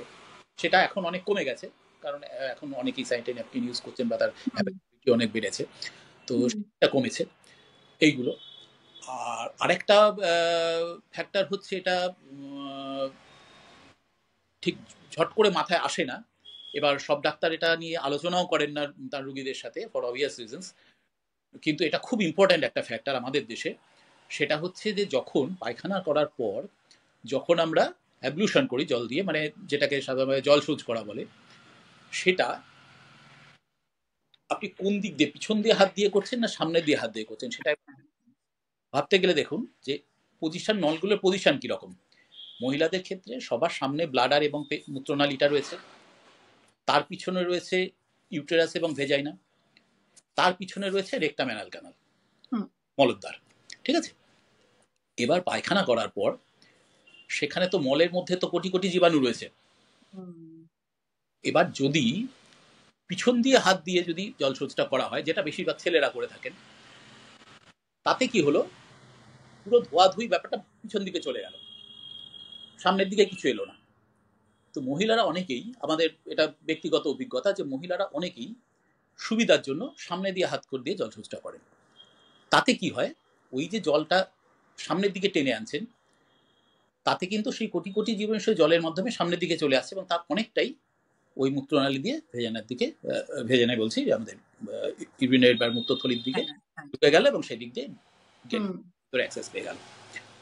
তো এইভাবে খুব বেশি পরিমাণ ইনফেকশন আমাদের এখানে হয়ে থাকে। ডিউ টু স্টিগমা, এটা ডাক্তাররাও আলোচনা করেন না, এবং মহিলারাও বিশেষ করে সেটা পছন্দ বোধ করে না, যার ফলে এটা আলোচনা ছোট মানে হ্যাঁ হ্যাঁ না, কিন্তু আমিও যখন আমার মেয়ে হয় তখন ওই বেবি বুক ওগুলোতে পড়েছি, তাতে ডাক্তাররা বলেছেন, মাদের বলেছেন শেখাতে বাচ্চাকে ওই অপোজিট ডাইরেকশনে যাতে এটা করা হয়। আচ্ছা, এটা একটা কারণ, মানে বেসিক্যালি এটা ফলো করা উচিত সবার। আর জল টল তো খেতেই হয় বোধহয়, জল খাবার সাথে একটু সম্পর্ক আছে কি, মানে জল কম খেলে হতে পারে? কম খাওয়া হবে তত ইউরিন কনসেন্ট্রেটেড হয়ে যাবে, ইউরিন যত কনসেন্ট্রেটেড হয়ে যাবে তত ইনফেকশন হওয়ার সম্ভাবনা বাড়বে। ওকে ওকে ওকে, আচ্ছা আচ্ছা, ঠিক আছে, এটা একটা খুব মানে অনেক কিছু জানা গেল। আরেকটা যেটা হচ্ছে কমন ভাবে লোকে এই কথাটা খুব বলেন। আচ্ছা, একটু আলোচনা শেষ করলাম না, এবার ওই যে একবার হলে বারবার হয় কেন সেটা জিজ্ঞেস করছিলেন। হ্যাঁ হ্যাঁ হ্যাঁ হ্যাঁ, রাইট। এই যে কারণগুলো আমরা আলোচনা করলাম, তার থেকে বোঝা যাচ্ছে যে তাদের হচ্ছে অনেকটাই তাদের মানে ফল্টি লাইফস্টাইলের জন্য। রাইট, পার্সোনাল হাইজিন, আপনি মেন যেটা বলছেন পার্সোনাল হাইজিন, তাই তো? পার্সোনাল হাইজিন, জল কম খাওয়া, অ্যাবলুশনের টেকনিক, তারপর ইত্যাদি, এই সমস্ত ব্যাপারগুলো, বা কতটা পরিষ্কার পরিচ্ছন্ন থাকছেন, তার মেনস্ট্রুয়াল হাইজিন কতটা, এই ব্যাপারগুলো। এবার ইনফেকশন যার হচ্ছে তার তো একটা কারণ থাকছে, দিলাম সেটা সেরে গেল, কিন্তু তিনি যদি তার লাইফস্টাইলটাকে শর্ট আউট না করেন, সেই ব্যাপারগুলো একটা 2 দিন বাদে আবার হবে, এইভাবে বারবার হতে থাকে। যে কারণে যার একবার হয়েছে তার এই ধরনের কোনো কারণে হয়ে, যেটা সাধারণত হয়, এই ধরনের কোনো একটা কারণে হয়, সেক্ষেত্রে যদি তার লাইফস্টাইল চেঞ্জ না করেন, তার অভ্যেসগুলো না বদলান, তাহলে বারবার হতেই থাকবে। হ্যাঁ, ঠিক।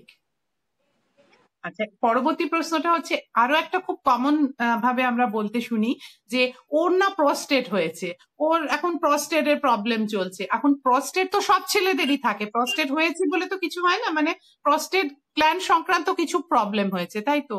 তো এই ব্যাপারটা নিয়ে যদি একটু কিছু বলেন, মানে কি হয়, এত কমন কেন? খুব কমনলি শোনা যায় এটা, যে একটা বয়সের পরে মেয়েদের যেরকম মেনোপজ হয়, ছেলেদের বোধহয় প্রস্টেটের সমস্যা হয়, এরকম একটা মনে হয় মানে শুনে। আপনি একটু বলুন এবার। হ্যাঁ, এবার হচ্ছে যে প্রস্টেটের ব্যাপারটা পুরোপুরি ছেলেদের, কারণ মেয়েদের শরীরে প্রস্টেট থাকে না।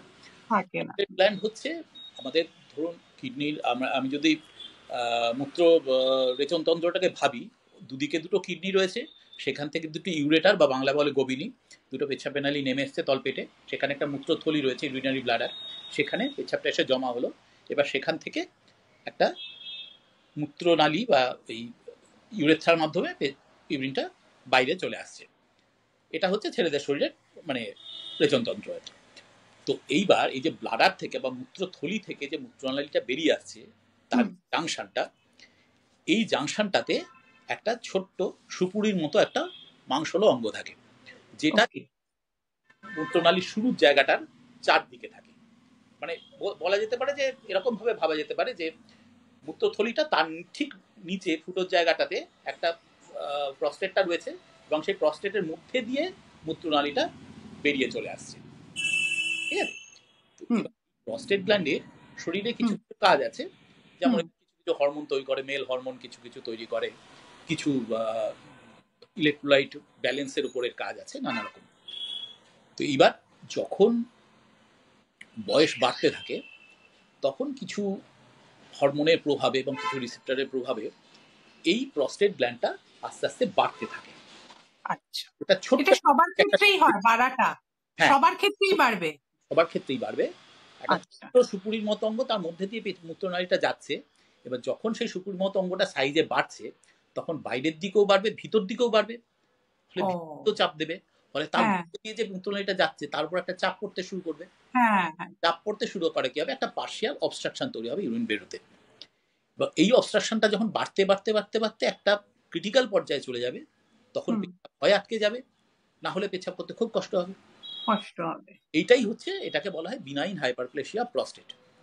আচ্ছা, এই জিনিসটা ক্যান্সারাস হতে পারে, ম্যালিগন্যান্টও হতে পারে, তখন এটা হয়ে যাবে সিএ প্রস্টেট বা প্রস্টেটিক ক্যান্সার। ঠিক আছে, এই দুটো হচ্ছে কমন রোগ। এছাড়া প্রস্টেটে আরো দু একটা রোগ হয়, যেমন অ্যাকিউট প্রস্টেটাইটিস একটা হয়, প্রস্টেটের ইনফেকশন, সেটা তুলনামূলকভাবে কম হয়ে থাকে।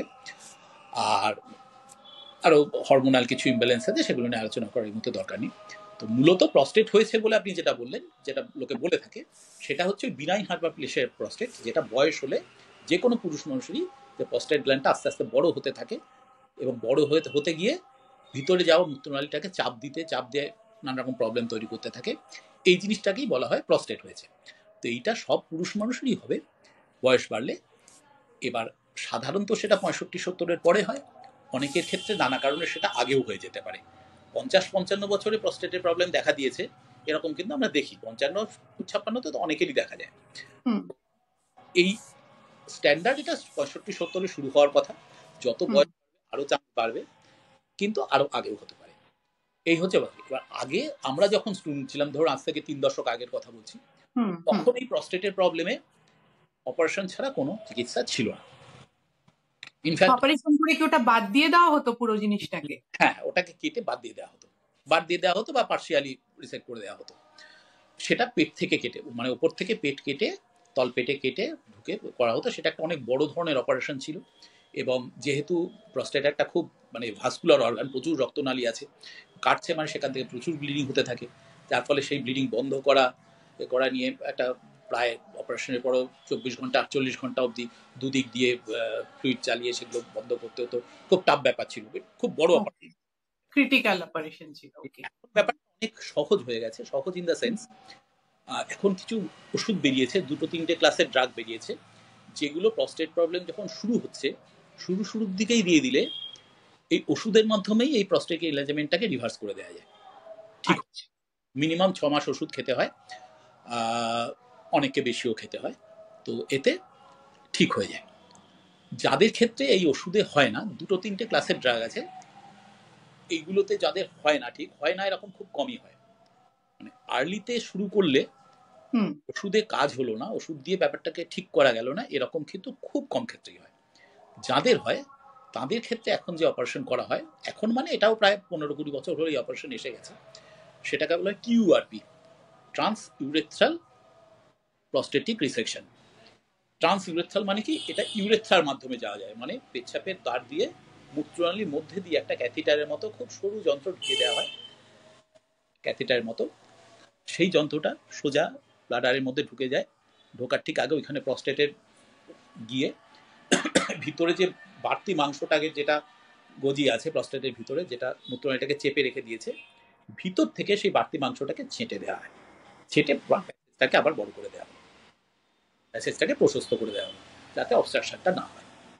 ও এবার এটা করার জন্য রুগীকে অজ্ঞান করা সাধারণত দরকার হয় না, বড়জোর পেশেন্ট যদি খুব টেনশন করে একটু ঘুম পাড়িয়ে দেওয়া হলো, এই পর্যন্ত, তার বেশি কিছু নয়।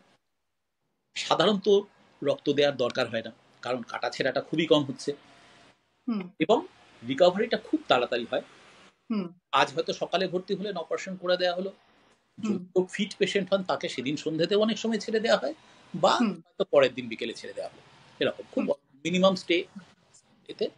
এবং হুম রক্ত লাগছে না, অজ্ঞান করতে হচ্ছে, পেশেন্টের অন্যান্য কোমরবিডিটি যদি কিছু থাকে সেক্ষেত্রে হুম সুগার কন্ট্রোল করা, প্রেশার কন্ট্রোল করা ছাড়া আর কিছু হুম এরকম মানে কন্ট্রাইন্ডিকেশন কিছু থাকছে না অপারেশনে। আচ্ছা এতে আরেকটা সুবিধা হচ্ছে যে যদি হুম 10 বছর 15 বছর বাদে দেখা যায় যে আবার নতুন করে প্রস্টেটের ভিতরে আবার গ্রোথ হলো, হুম সেটা হতে পারে, কিছু কিছু ক্ষেত্রে হয়, সেক্ষেত্রে হুম এই জিনিসটা আমি আবার করতে পারি, আবার ইউরেথ্রা দিয়ে ঢুকিয়ে, ট্রান্স ইউরেথ্রাল ইনস্ট্রুমেন্ট ঢুকিয়ে আমি হুম আবার আবার করে দিতে পারি। আচ্ছা পেট কেটে অপারেশনের সময় যে প্রসেস মানে সুযোগটা ছিল না, হ্যাঁ ক্ষেত্রে আমি প্রবলেমটা রিকার করলে আমি আবার নতুন করে অপারেশনও করে দিতে পারি। আচ্ছা আচ্ছা ঠিক আছে। আরেকটা যেটা এটা কি ঠিক যে প্রোস্টেটের প্রবলেম হলে এটা ইরেকটাইল ডিসফাংশনও হতে পারে এ থেকে? হ্যাঁ, হতে পারে, যেহেতু এর মধ্যে অনেকগুলো হরমোনাল ইমব্যালেন্স জড়িত থাকে, তার হুম জন্য এরকম একটা হওয়ার সম্ভাবনা কিছু ক্ষেত্রে থাকে, সবার ক্ষেত্রে হয় না, তবে রাইট, বাট সেক্ষেত্রে তো এটা ইরিভার্সিবল হয়ে যাচ্ছে না? না, এটি সাধারণত হয় না, এগুলো সাপ্লিমেন্টেশন দিয়ে ওগুলোকে ঠিক করে দেওয়া যায় সাধারণত। আচ্ছা ওকে ঠিক আছে। হুম হুম। আর রেনাল স্টোন যেটা মানে কিডনি স্টোন বা রেনাল স্টোন, সেটা যদি একটু মানে সেটা কি করে বুঝতে পারে লোকে প্রথমে যে এটা হচ্ছে, সতর্ক কি করে হবে যে এটা শুরু হয়েছে? আর এটা কি সবসময় সার্জারি করতে হয়, বা অনেক সময় শুনি বলে যে ওষুধ দিয়ে ডাইলুট করে? হ্যাঁ বেশি বলুন আপনি। অপারেশন করার দরকার হয় না আজকাল। হ্যাঁ রেনাল স্টোন কিভাবে জানা যাবে, সেটা হচ্ছে অধিকাংশ ক্ষেত্রেই ব্যথা হয়। পেট ব্যথা হবে। স্টোনটা তো বাইরে থেকে কোথাও থেকে আসছে না কিডনির মধ্যে, কিডনির পেচ্ছাপটা খুব কনসেন্ট্রেটেড হতে হতে, জল যথেষ্ট খাচ্ছেন না, বা তার একটা কোনো মেটাবলিক একটা ডিসফাংশন আছে, বিপাকজনিত কিছু একটা রোগ রয়েছে শরীরে, হুম তার জন্য কি হয়, পেচ্ছাপের মধ্যে যে কেমিক্যালগুলো থাকে, মানে দ্রবীভূত অবস্থায় থাকে, যেমন ধরুন বিভিন্ন ধরনের ফসফেট, অ্যামোনিয়াম, হুম হুম বিশেষ করে এই সল্টগুলো পেচ্ছাপের হুম মধ্যে ডিজলভড অবস্থায়, দ্রবীভূত অবস্থায় থাকে, হুম পেচ্ছাপের বেরিয়ে যায়। এবার হুম পেচ্ছাপ খুব কড়া হতে শুরু করে, জল কম খায়, হুম খুব পেচ্ছাপটা কনসেন্ট্রেটেড কড়া, হুম তার হয় এই যে জিনিসগুলো ওখানে দ্রবীভূত আছে, হুম সেগুলো ভিতরে একটু একটু করে প্রেসিপিটেট করতে শুরু করে মূত্রনালীর মধ্যে, মানে হুম ইউরিনের মধ্যে, সেখানে, বা কিডনির একদম যে পেল হুম থেকে পেচ্ছাপটা বেরিয়ে আসে কিডনি থেকে, হুম জায়গাগুলোতে একটু একটু একটু একটু একটু করে প্রেসিপিটেট করতে শুরু করে। হুম সেইখানে ওটা জমতে জমতে জমতে জমতে আস্তে আস্তে আস্তে আস্তে ওখানে একটা একটা দানা তৈরি হয়ে গেল, সেটাই পাথর। হুম সেই হুম পাথর বড় হতে হতে অনেক বড় হতে পারে। হুম তো এই পাথরগুলো, রেনাল হুম স্টোনগুলো 5 রকমের হয়, 5টা টাইপ আছে, ফসফেট স্টোন আছে, অক্সালেট স্টোন আছে, মিক্স স্টোন আছে, ইউরেট স্টোন আছে, এরকম। ওকে তো 5 রকম, প্রত্যেকটার লুক আলাদা, দেখতে আলাদা রকম, বাইরে হাতে নিয়ে দেখতে পেলে বলে দিতে পারবো যে এটা কি ধরনের স্টোন, ঠিক আছে। আচ্ছা তো হুম আছে, প্রত্যেকটার শেপ আলাদা হয়। তো এই যে স্টোনটা তৈরি হলো ভিতরে, বেশিরভাগ স্টোন কি হয়, খানিকটা বড় হওয়ার পর সে পেচ্ছাপের মধ্যে দিয়ে টুক করে নেমে এলো, এসে একটা জায়গায় আটকে গেল। আচ্ছা, এবার ইউরেটারটা হচ্ছে একটা খুব সরু নল, খুব সরু নল। অধিকাংশ এটা মহিলাদের ক্ষেত্রেও হতে পারে, তাই তো? মহিলাদের ক্ষেত্রেও হতে পারে, এটা মহিলা পুরুষ। হ্যাঁ, মানে ওকে, কি হচ্ছে, কিডনিতে এবং ইউরেটার দিয়ে নেমে আসছে। ইউরেটারটা যেহেতু খুব সরু একটা নল, তার মধ্যে কোথাও একটা ওটা আটকে গেল। তখনই আটকে গেল, তখনই হচ্ছে পিছনের পেচ্ছাপটা যেটা আসছে সে জায়গা না পেয়ে নলটা একটা প্রচন্ড ভাবে কন্ট্রাক্ট করতে শুরু করে, সংকোচন প্রসারণ করতে শুরু করে পাথরটাকে বার করে নামিয়ে দেওয়ার জন্য। এই যে সংকোচন প্রসারণটা হচ্ছে, তা থেকে একটা প্রচন্ড ব্যথা তৈরি হয়, প্রচন্ড ব্যথা। মানে ইউরেটারিক কলিক ব্যথাটাকে বলা হয় মানুষ যে সবচেয়ে বেশি যে সমস্ত ব্যথা সহ্য করে থাকে তার মধ্যে একটা হচ্ছে ইউরেটারিক কলিক। ভীষণ, মানে কোনো কোনো পেশেন্ট একবার সে বেডে কাটা পাঠার মধ্যে ছটফট করতে থাকে, এত ব্যথা হয়। তো এই ব্যথা থেকে বোঝা যাবে যদি সেরকম হয়। দ্বিতীয়ত আর যে সিমটমস গুলো হতে পারে, যে অনেক সময় হয়তো অত বড় অবস্ট্রাকশন হয়নি, তার পাশ দিয়ে পেচ্ছাপ নেমে যেতে পারছে, তার জন্য ব্যথাটা অতটা হচ্ছে না, কিন্তু যেহেতু পেচ্ছাপের একটা পার্সিয়াল অবস্ট্রাকশন হচ্ছে, তার জন্য তার থেকে একটা ইনফেকশন হয়। ইনফেকশন হয়ে জ্বর হতে পারে, প্রচন্ড কাঁপুনি দিয়ে জ্বর হতে পারে, পেচ্ছাপে জ্বালা হতে পারে, অনেক সময় পেচ্ছাপের সাথে রক্ত আসতে পারে, যার জন্য লালচে লালচে বা গোলাপি বা ঘোলা ঘোলা পেচ্ছাপ হতে পারে। তো এইগুলো হয়। ব্যথাটা কোথায় হয়? সাধারণত পেটের সাইডের দিকগুলোতে হয়, আমরা যেটাকে ইংরেজিতে ফ্ল্যাঙ্কস বলি, সাইড, মানে ধরুন পাঁজরের ঠিক নিচে দুটো সাইড যেখানটা, সেই জায়গাগুলোতে সাধারণত প্রচন্ড ব্যথা হয়, এবং অনেক ক্ষেত্রে এই ব্যথাটা উপর নিচ করে। এটাকে ক্লাসিক্যালি বলা হয় loin to groin pain. Loin to groin মানে লয়েন মানে ফ্ল্যাঙ্কস থেকে ব্যথাটা নেমে আসছে গ্রয়েন অব্দি, মানে কুচকি অব্দি, কারণ ভিতরে পেটের ভিতরে এই জায়গাটা দিয়ে ইউরেটারটা নামছে, ইউরেটার বরাবরই ব্যথাটা ছড়িয়ে যায়, মানে লয়েন গ্রয়েন অব্দি ব্যথাটা উপর থেকে এরকম ভাবে নেমে আসে, এই ব্যথাটা হয়। তাহলে এই যে বলুন, খুব সামান্য কিছু ক্ষেত্রে এ ধরনের কোনো ব্যথা ট্যাথা ছাড়াও রেনাল স্টোন হতে পারে। সেক্ষেত্রে অন্য কোনো কারণে হয়তো আল্ট্রাসোনোগ্রাম করা হয়েছে পেটে, তখন দেখা গেল ইনসিডেন্টালি যে পাথর, ছোট ছোট পাথর কোথাও একটা আটকে রয়েছে। কিন্তু অবস্ট্রাকশন যদি কোথাও করে, ইউরেটারে কোথাও যদি পাথরটা অবস্ট্রাকশন করে, তাহলে ব্যথা হবে। রাইট, তার মানে যখন সার্জারি যদি করা হয়, সেটা ওই জায়গাটা থেকেই বের করা হচ্ছে স্টোনটাকে, not from the kidney. Surgery বলতে আমরা কি বোঝাচ্ছি তার উপর নির্ভর করছে। আজকের দিনে এই রেনাল বেশিরভাগেরই কোনো অপারেশন করার দরকার হয় না। আচ্ছা, স্টোনের সাইজের উপর নির্ভর করে, যদি 1 সেন্টিমিটারের কম ডায়ামিটারের স্টোন হয়, তাহলে বেশিরভাগ ক্ষেত্রেই এদের মেডিকেল ট্রিটমেন্টের মাধ্যমেই বেশ পাথরগুলোকে বার করে দেওয়া যায়। আচ্ছা, এই ওষুধগুলোর কাজ কি? এরা ইউরিনটাকে অ্যালকালাইনাইজ করে দেয়, ক্ষারীয়, এবং ওই ইউরেটারের গায়ে যে মাসলের গায়ে যে সমস্ত রিসেপ্টরগুলো আছে, সেই রিসেপ্টরগুলোকে স্টিমুলেট করে ইউরেটারটাকে একটু ডাইলেট করে দেয়, একটু প্রসারিত, যার ফলে পাথরটা নেমে আসার একটা চান্স থাকে। সেই সাথে পেশেন্টকে বলা হয় যে প্রচুর পরিমাণে জল খাবেন। আপনি 13 গ্লাস 14 গ্লাস জল খাবেন সারাদিনে। যত জল খাবে, যত পেচ্ছাপ হবে, পেছন থেকে পেচ্ছাপের ধাক্কা খেয়ে খেয়ে খেয়ে খেয়ে খেয়ে খেয়ে একটু একটু একটু একটু একটু একটু করে পাথরটা নেমে আসা, একদম নেমে অনেক সময় once it enters the bladder, তারপর ওটা বেরিয়ে অসুবিধা আর হবে না। তো এই জিনিসটা করার জন্য আমরা সাধারণত 1.5 থেকে 2 মাস একটা পেশেন্টকে ট্রায়াল দিই, depending on the size of the stone. যদি 1 সেন্টিমিটারের কম ডায়ামিটার স্টোন হয়, আমি ইউএসজিতে মাপতে পারবো যে কতটা ডায়ামিটার আছে। হ্যাঁ, স্ক্যানে কিন্তু পাথরের সাইজ বলা হয় না। পাথরের সাইজটা জানার জন্য আমাকে আল্ট্রাসোনোগ্রাফি করতে হবে। আমার যদি ওই 1 সেন্টিমিটার কম হয়, আমি এই মেডিকেল থেরাপিটা করব, এবং তাকে আমি 1 মাস থেকে 1.5 মাস, 1.5 থেকে 2 মাস আমি এই ট্রায়ালটা দিতে বলবো। জল খেতে বলবো, ওষুধ খেতে বলবো, এবং পেশেন্টের যথাসম্ভব রেস্টে থাকতে বলবো। করে আমি বলবো যে যদি সঙ্গে ইনফেকশন থাকে সেটাকেও ট্রিট করতে হবে। এটা করে আমি 1.5 মাস কি 2 মাস বাদে তাকে বলবো আপনি রিপিট ইউএসজি করা, নতুন করে আবার করা হবে। যদি পাথর বেরিয়ে থাকে, মিটে দেখবো তার লাইফস্টাইল কেমন, কি কারণে হচ্ছিল পাথরটা, সেটাকে আমি তাকে কাউন্সেলিং করবো যাতে সেটা ঠিক করে। এইবার মানে মোটামুটি কি জল কম খেলেই এই জিনিসটা হয় আপনার কথা শুনে মনে হচ্ছে? খুব বেশি থাকে, তাছাড়াও কিন্তু জল কম না খেলেও হতে পারে, সেটা কিছু কিছু মেটাবলিক ডিজিজে হয়, কিন্তু সেটার চান্স অনেক কম। আচ্ছা, দেখুন এইভাবে বেরোলো না পাথরটা, হ্যাঁ, বেরিয়ে যায় যদি ওই সাইজের মধ্যে থাকে। যাদের বেরোলো না তাদের কি করব?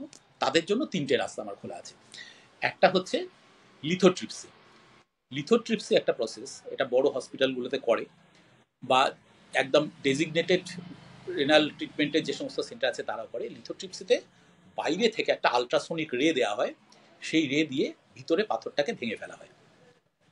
একটা বড় সাইজে, হয়তো 1.5 সেন্টিমিটারের স্টোন কি 2 সেন্টিমিটারের স্টোন, 1.5 সেন্টিমিটারই ধরুন, সেটা বাইরে থেকে রেটার অভিঘাতে পাথরটা টুকরো টুকরো হয়ে যাবে, দুটো তিনটে টুকরো হয়ে গেল, তখন তার সাইজটা ছোট হয়ে গেল, তখন সে মাধ্যমে বেরিয়ে আসবে। ঠিক আছে, এটার অসুবিধা হচ্ছে খরচ সাপেক্ষ 1 নম্বর।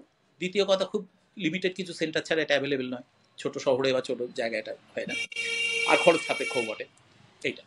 Otherwise lithotripsy is a very safe procedure, কষ্ট প্রায় কিছুই নেই, কারণ বাইরে থেকে জাস্ট রে দেওয়া হচ্ছে, ব্যথা ট্যাথার ব্যাপার সাধারণত থাকেই না, কোনো কাটা ছেঁড়ার ব্যাপার নেই, ভেরি সেফ প্রসিজিয়ার। আর দ্বিতীয় রাস্তাটা কি, একটা পিসিএনএল বলে একটা আছে। পিসিএনএল কি, পারকিউটেনিয়াস নেফ্রোলিথোটমি। পারকিউটেনিয়াস মানে চামড়া দিয়ে বাইরে থেকে কেটে, নেফ্রোলিথোটমি মানে কিডনির বা ইউরেটারের যে অংশে পাথরটা আটকে আছে, আমি বাইরে থেকে ইউএসজি করে দেখে নিলাম, ঠিক সেই জায়গাটা চামড়ার উপরে একটা ছোট্ট কাটা হলো, হয়তো 1/2 ইঞ্চিকে 1 ইঞ্চির একটা ছোট্ট কাটা হলো, সেখান দিয়ে আমি সরু ইনস্ট্রুমেন্টটা ঢুকিয়ে দিলাম, ল্যাপারোস্কোপের মতো একটা ছোট্ট ইনস্ট্রুমেন্ট ঢুকিয়ে আমি সেইটা দিয়ে ইউরেটারটাকে একটা ছোট্ট নিক করে কেটে নিয়ে তার ভিতর থেকে পাথরটাকে, ডগায় দুটো টঙের মতো আছে চিমটের মতো, সেটা দিয়ে পাথরটাকে ধরে টেনে বার করে দিলাম। পিসিএনএল এটা হচ্ছে একটা অপারেশন। আর যদি এরকম ভাবে না হয়, যেমন একটা খুব রিয়ার টাইপের স্টোন আছে, তাকে বলা হয় স্ট্যাগহর্ন ক্যালকুলাস। স্ট্যাগহর্ন ক্যালকুলাস সাইজে অনেকটা বড় হয়, সেগুলোতে কিডনি থেকে যে পেলভিস এবং হয়ে যে ইউরেটটা তৈরি হয়, সেই পুরো জায়গাটাতে ক্যালসিয়াম এবং ফসফেট জমে জমে পুরো জায়গাটাতে পাথরটা হয়ে থাকে, সেগুলো সাইজ অনেক বড় হয় এবং অনেকটা জুড়ে আটকে থাকে, সাইজ অনেক, সেটাকে ওভাবে পিসিএনএল করে বার করা মুশকিল। এই সমস্ত ক্ষেত্রে অনেক সময় ওপেন অপারেশন করা দরকার হয়, মানে স্ট্যান্ডার্ড কনভেনশনাল যেরকম ভাবে আগে অপারেশন করা হতো, ক্যাংসে কেটে একদম পুরো কেটে বার করা অপারেশন, সে অপারেশন হতো, but that is very rare. আজকালকার দিনে খুব কম ক্ষেত্রেই সেটা হয়। ঠিক আছে, অনেক অনেক কিছু জানতে পারছি আপনার থেকে। আচ্ছা, আর এবার কয়েকটা প্রশ্ন করছি যেগুলো একটু মানে মেডিকেল সংক্রান্ত না, একটু কিছুটা আলাদা। তার মধ্যে প্রথম প্রশ্নটা এটাই, ওটা মেডিকেল সংক্রান্তই, যে অনেক কিছুর তো স্পেশালাইজেশন আছে, নাক কান গলা হাড় চামড়া অনেক কিছু, তা ওয়াই নেফ্রোলজি, মানে এর পেছনে কি কোনো গল্প বা প্রেরণা আছে? গল্প বা প্রেরণা এসাজ কিছু নেই। তা আমি যখন পিজি হসপিটালে এমডি করছিলাম, ওই যে বললাম যে একটা থিসিস করতে হয় সেকেন্ড ইয়ারে, তখন আমরা তো 10 জন ট্রেনি ছিলাম আমাদের ব্যাচে, তো বিভিন্ন ডিপার্টমেন্টে তাদের দেওয়া হয়, তো আমাকে নেফ্রোলজি ডিপার্টমেন্টে ডেপুট করা হয়েছিল। তো সেখানে করতে গিয়ে আমি দেখলাম যে নেফ্রোলজিতে লোক একদম নেই তখন, মানে আমি এটা 1998 সালের কথা বলছি, তখন গোটা ওয়েস্ট বেঙ্গলে, কলকাতার বাইরে কোনো নেফ্রোলজিস্ট ছিলেন না, গোটা পশ্চিমবাংলাতে কলকাতার বাইরে কোনো প্র্যাকটিসিং নেফ্রোলজিস্ট তখন ছিলেন না, ফিল্ডটা একদম ফাঁকা ছিল। এবং আমি দেখলাম যে এটা এমন একটা স্ট্রিম যেখানে প্রচুর কাজ করার সুযোগ আছে। যেমন ওখানে পিজিতে এমআরইউতে যাতায়াতের মাধ্যমে দেখলাম যে snake bite induce general failure, এগুলো অলমোস্ট কাজই নেই। আমি যখন ডিপার্টমেন্টের আর্কাইভে পুরনো থিসিসগুলো দেখতে গেলাম রেফারেন্সের জন্য, তখন দেখলাম যে স্নেক বাইট নিয়ে তো কোনো কাজই নেই। ক্যালকাটা ইউনিভার্সিটিতে নেফ্রোলজি নিয়ে থিসিসই হয়েছে আমার আগে বোধহয় 4টে না 5টা মাত্র ক্যালকাটা ইউনিভার্সিটির ইতিহাসে। তো ন্যাচারালি তখন আমার মনে হলো যে এটাতে প্রচুর কাজ করার সুযোগ আছে এবং I should go for it, বললাম আর কি। তো আমি ফরচুনেটলি আমি যাকে আমার গাইড এবং প্রফেসর হিসেবে পেয়েছিলাম, প্রফেসর দিলীপ পাহাড়ি, প্রফেসর ডিকে পাহাড়ি, he is almost a legend in nephrology in India. এখনো স্যার আছেন, বহু বয়স হয়ে গেছে, এখনো স্যার প্র্যাকটিস করেন কলকাতায়, একটা হসপিটালে আছেন। তো হি ওয়াজ অলমোস্ট আ লিজেন্ড। আমি আরেকজন প্রফেসরকে পেয়েছিলাম, তিনি ডিরেক্ট আমার গাইড না হলেও, প্রফেসর অভিজিৎ তরফদার, তাকে অন্যান্য অনেক কারণেই মানুষ চেনেন, তিনি একজন সুলেখক এবং একজন সেলিব্রিটি, তিনিও ছিলেন। তো এদের সংস্পর্শে এসে আমি মানে নেফ্রোলজিটা যে কত বড় স্কোপ এবং সেটা মানুষের কতটা উপকারে এটা কাজে লাগতে পারে সে সম্বন্ধে ধারণা হলো। তো and I went for it. এবং তারপরে পাশ করার পর আমি তো সরকারি হেলথ সিস্টেমে ঢুকিনি, আমি পুরোপুরি প্রাইভেট সেটআপে চলে এসেছিলাম। তখন এই কাজের স্কোপটাও প্রচুর হলো, এবং যেটা বললাম যে আমি ওই হসপিটালে ছিলাম 12 বছর, এবং তখন এই কাজ করতে গিয়ে গোটা দক্ষিণবঙ্গ থেকে, ইনফ্যাক্ট আমরা ঝাড়খণ্ড থেকেও প্রচুর, দুমকা, হাজারিবাগ এরকম জায়গা থেকে পর্যন্ত আমাদের কাছে গাড়ি করে করে পেশেন্ট চলে আসতো। হিউজ ফলোইং দেয়ার। ওকে, এই আর কি। আচ্ছা আচ্ছা, আরেকটা কথা যেটা ভীষণই কনসার্নের আজকের দিনে, সেটা হচ্ছে ডাক্তারদের সেফটি। এখন ডাক্তাররা এমন, আমি তো বলবো আমার মনে হয় প্রত্যেকটি মানুষের জীবনে এমন একটা সময় নিশ্চয়ই এসেছে, আমার জীবনে তো একাধিকবার এসেছে, যখন সেই সময় আমরা যে ডাক্তারের সঙ্গে যুক্ত মনে হয়েছে উনি সাক্ষাৎ ভগবান। তো ওই রকম খুব দুর্ভাগ্যজনক যে অনেক ডাক্তারকে আজকের দিনে শারীরিক মানে ফিজিক্যাল অ্যাটাকের সম্মুখীন হতে হচ্ছে। ঠিক আছে, তো আমার এটা প্রশ্ন, নাম্বার ওয়ান, আমাদের যে নিয়ম কানুন তাতে এক্সিস্টিং ডাক্তারদের রক্ষার জন্য কি আদৌ কোনো আলাদা নিয়ম আছে? মানে তুমি যদি ডাক্তারের গায়ে হাত তোলো তোমার এই জেল হবে বা এরকম কিছু কি আছে? যদি না থাকে, এখন যে ডাক্তারদের সেফটির জন্য, অ্যাডিশনাল সেফটির জন্য কি কোনো স্টেপ নেওয়া হচ্ছে, চেষ্টা হচ্ছে? সেই চেষ্টাটা তাহলে কারা করছে, কোন বডিটা? এবং 3 নম্বর আমি বলবো, অ্যাজ আ ডক্টর আপনি কি চান, এখানে কি হওয়া দরকার, যেটা এখন আছে আর যেটা হওয়া দরকার, এই গ্যাপটা কি? ডাক্তার, এবং শুধু ডাক্তার নয়, ডাক্তার, স্বাস্থ্যকর্মী, সিস্টার হওয়ার জন্যই আইন আলাদা করে প্রায় সমস্ত রাজ্যেই আছে, আমাদের পশ্চিমবঙ্গেও আছে। তো আইনে প্রচুর বড় বড় ভালো ভালো কথা বলা আছে, যেগুলো ইমপ্লিমেন্ট হয় না। ডাক্তারের গায়ে হাত তুললে তার কোনো হবে ডাইরেক্ট এরকম কিছু আছে যে তোমার জেল হবে বা তোমায় গ্রেফতার করা হবে? অধিকাংশ সময়ই হওয়ার কথা, কিন্তু অধিকাংশ সময় হয় না। তার বহু কারণ আছে, সেগুলো আপনারাও জানেন, আমরাও জানি। অনেক রাজনৈতিক কারণ থাকে, সামাজিক কারণ থাকে। তারা যেহেতু তুলনামূলকভাবে ততটা ভোকাল নন, ইদানিং কিছুটা হয়েছেন, এতদিন হতেন না, যার ফলে যে যা খুশি করে বেরিয়ে যাবে এরকম একটা ব্যাপার ছিল, এখনো আছে ইনফ্যাক্ট। তো কাজে এটাতে কিছু হয় না। কিছুদিন আগে গোটা দেশে একটা অভিন্ন আইন হওয়ার কথা হয়েছিল, কিন্তু সেটা খোদ কেন্দ্রীয় সরকারই সেটা বাতিল করে দিলেন, বললেন যে না, এরকম কোনো আইন করার দরকার নেই, কারণ প্রত্যেক রাজ্যে ইন্ডিভিজুয়ালি যে সমস্ত আইনগুলো আছে সেগুলোই যথেষ্ট, সেগুলোতেই করে কোনো আইন করা দরকার। আইনগুলো তো ইমপ্লিমেন্টেড হয় না। এটা যেভাবে মানুষ জানে যে যা খুশি করে চলে যাবো, কেউ কিছু করবে না, কেউ আমাকে কিছু করতে পারে। বিভিন্ন রাজ্যের আইন কি আলাদা আলাদা? মানে একটা আমাদের সর্বভারতীয় সেন্ট্রাল কিছু নেই? সেন্ট্রাল কিছু নেই যতদূর জানি। আর প্রত্যেক রাজ্যের আইনে কিছুটা কিছুটা করে তফাৎ আছে।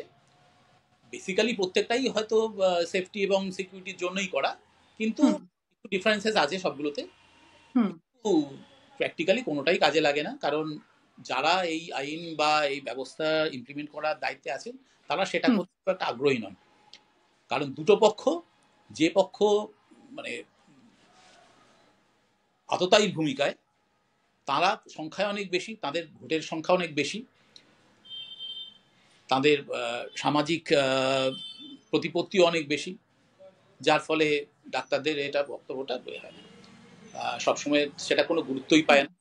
ইদানিং এই আমাদের পশ্চিমবাংলার সাম্প্রতিক ঘটনার পর অনেক খবর কাগজে অনেক কিছু লেখা হয়েছে, অনেক ব্যাপার উঠে এসছে, সেগুলো শুনে সাধারণ মানুষ বলছে এগুলো এতদিন কারো ডাক্তাররা বলেননি। ব্যাপারে ডাক্তাররা বহুদিন ধরে এগুলো বলে আসছেন, লিখে আসছেন, জানিয়ে আসছেন, কেউ কোনো সে ব্যাপারেও তো কিছুই হয়নি এখনো। অগাস্ট থেকে ডিসেম্বর 4 মাস হয়ে গেছে। দেখা যাক, সেটা তো এখন বিচারাধীন বিষয়, সে নিয়ে কি হবে বলা মুশকিল। তবে আশ্বস্ত হওয়ার মতো কিছু ঘটেনি, এটুকু বলতে পারি। আমরা ডাক্তার সমাজ খুব ক্ষুব্ধ এবং মানে হতাশ বলা যেতে পারে, খুব হতাশ। এবং এতটাই হতাশ যে দেখুন, এগুলো বলতে গেলে তো আজকে আলোচনাটা সম্পূর্ণ অন্য একটা খাতে বয়ে চলে যাবে, সেটা নিয়ে বেশি ডিটেলে না যাওয়াই ভালো। তবে এই যে আমাদের নতুন জেনারেশনে যারা এখন চিকিৎসক হতে যাচ্ছে, ডাক্তার হতে যাচ্ছে, এদের মধ্যে একটা বিপুল হতাশা এবং নিরাপত্তাহীনতার বোধ তৈরি হয়ে গেছে। এবং এর থেকে যে ধরনের রিয়াকশনগুলো তৈরি হয়েছে অলরেডি বা হবে, সেটা সামগ্রিকভাবে জনসমাজের পক্ষে একেবারেই মঙ্গলজনক, একেবারেই ভালো হবে না। হ্যাঁ, এটা আমার একটা প্রশ্ন ছিল, ইনফ্যাক্ট আমি এখনই করে ফেলছি, যে ভবিষ্যতে ডাক্তারদের জন্য আপনার কি মেসেজ? আমি মেসেজ দেওয়ার কি, আপনি এত সিনিয়র একজন স্বনামধন্য ডাক্তার, আপনি তো মেন্টর ভবিষ্যৎ ডাক্তারদের। আমরা আমরা ছাত্র হিসেবে, শিক্ষক হিসেবে যাদের পেয়েছি তারা অনেক প্রবাদ প্রতিম চিকিৎসক। তারা মানে তাদের নাম অনেক মানুষ, পশ্চিমবাংলা অনেক মানুষ এক ডাকে চেনেন, এমন বহু মানুষকে আমি শিক্ষক হিসেবে পেয়েছি। তো তারা মূলত যেটা বলতেন যে আসল আসল মেডিকেল হল হচ্ছে রোগীর বেড সাইড। রোগীর বেডের পাশে দাঁড়িয়ে যা শেখা যাবে সেটা লাইব্রেরিতে গিয়ে বছরের পর বছর বই পড়েও শেখা যাবে না।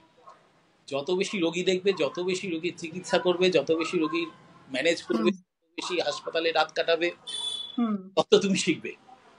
এবার এখন সিস্টেমটা হয়ে গেছে গত 2 দশক ধরেই, এটা ছাত্রদের দোষ নয়, এটা সামগ্রিকভাবে আমাদের শিক্ষা ব্যবস্থা এবং সরকারি স্তরেই সিস্টেমটাকে এমন করে দেওয়া হয়েছে যে এই রুগীর পাশে দাঁড়িয়ে রুগীর গায়ে হাত দিয়ে শেখার গুরুত্বটাকে অনেকটাই কমিয়ে দেওয়া হয়েছে। এখন এসেনশিয়াল নয়, অনেকদিন ধরেই নয়। আমি নিজে জানি যে, এবং আমার আগে যারা ডাক্তারি পাস করেছেন তারা প্রত্যেকেই আমার সাথে একমত হবেন যে যেটুকু ডাক্তারি শিখেছি, যেটুকু চিকিৎসা করতে শিখেছি, সেটা ওই রুগীকে দেখে ওই হাউস স্টাফশিপের ইন্টার্নশিপের ওই 1.5-2 বছরে, এবং পরবর্তীকালে পোস্ট গ্রাজুয়েট করার সময় যে সময়টা আমাকে হসপিটালে ডিউটি করতে হয়েছে সেই সময় যেটা শিখেছি সেটার উপরেই এখনো আবার জীবন জীবিকা চলছে।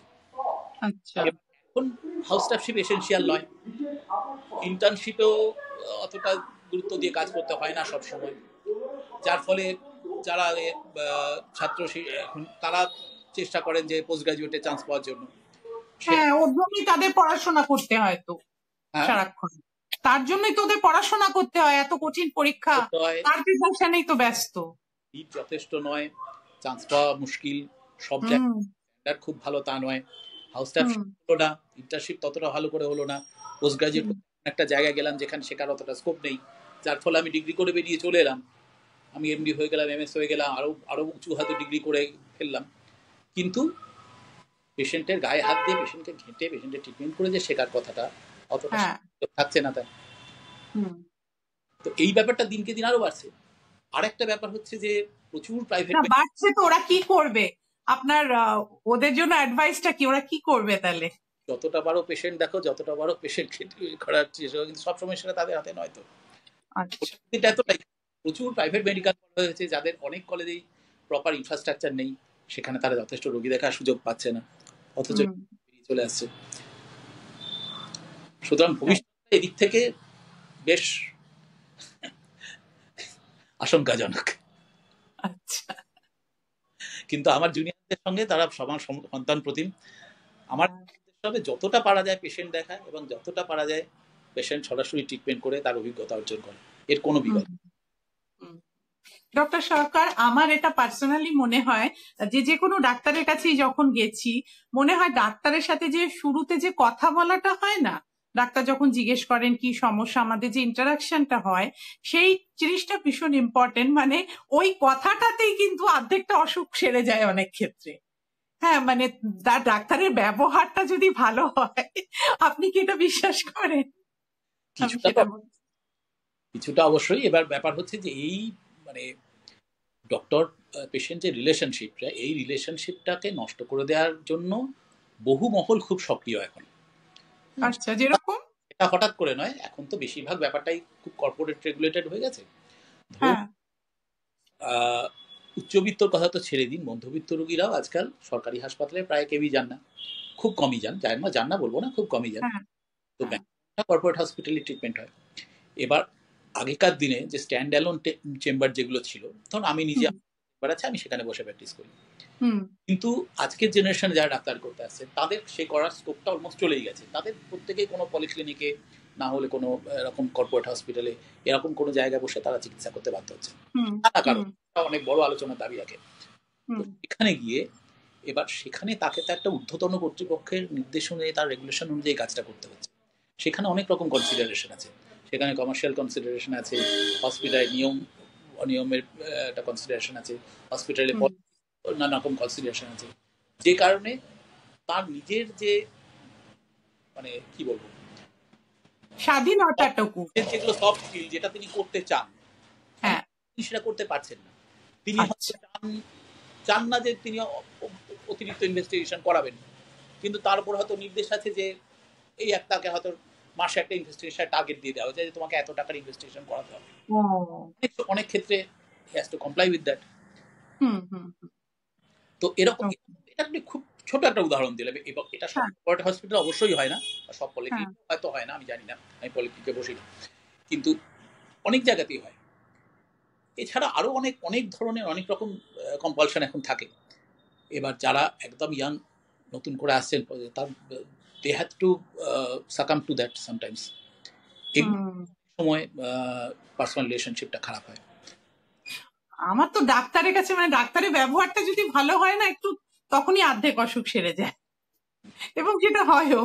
আর ব্যবহারটা ঠিক না হলে খুব প্রবলেম হয়ে যায় তখন। ওটা একটা মানে কি বলবো, part of medical medical practice বলা যেতে পারে।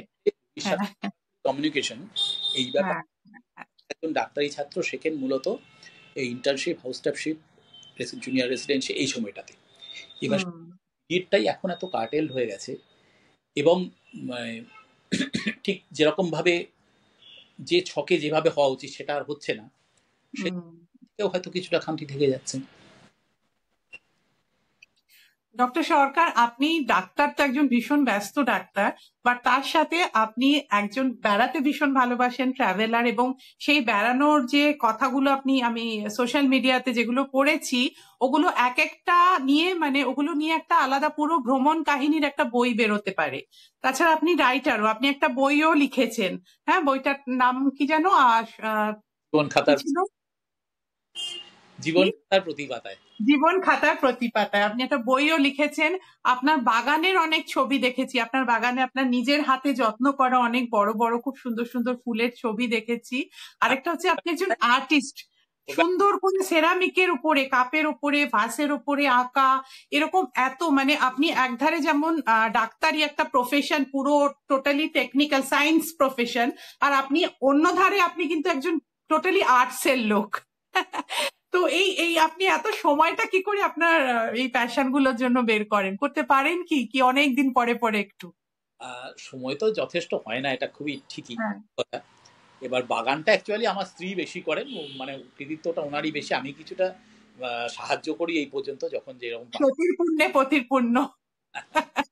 করে সকালের দিকে কিছুটা ওনাকে সাহায্য করি বাগানের ব্যাপারে। লেখালেখির ব্যাপারটা সত্যি সময় পেতে খুব অসুবিধা হয়, ওই কাজকর্মের ফাঁকে ফাঁকে একটু একটু করে চেষ্টা করি যেমন পারি। আর আঁকা বা বাহ, সময়টা আজকাল সত্যি খুব কমে গেছে, ওই যেমন যেমন।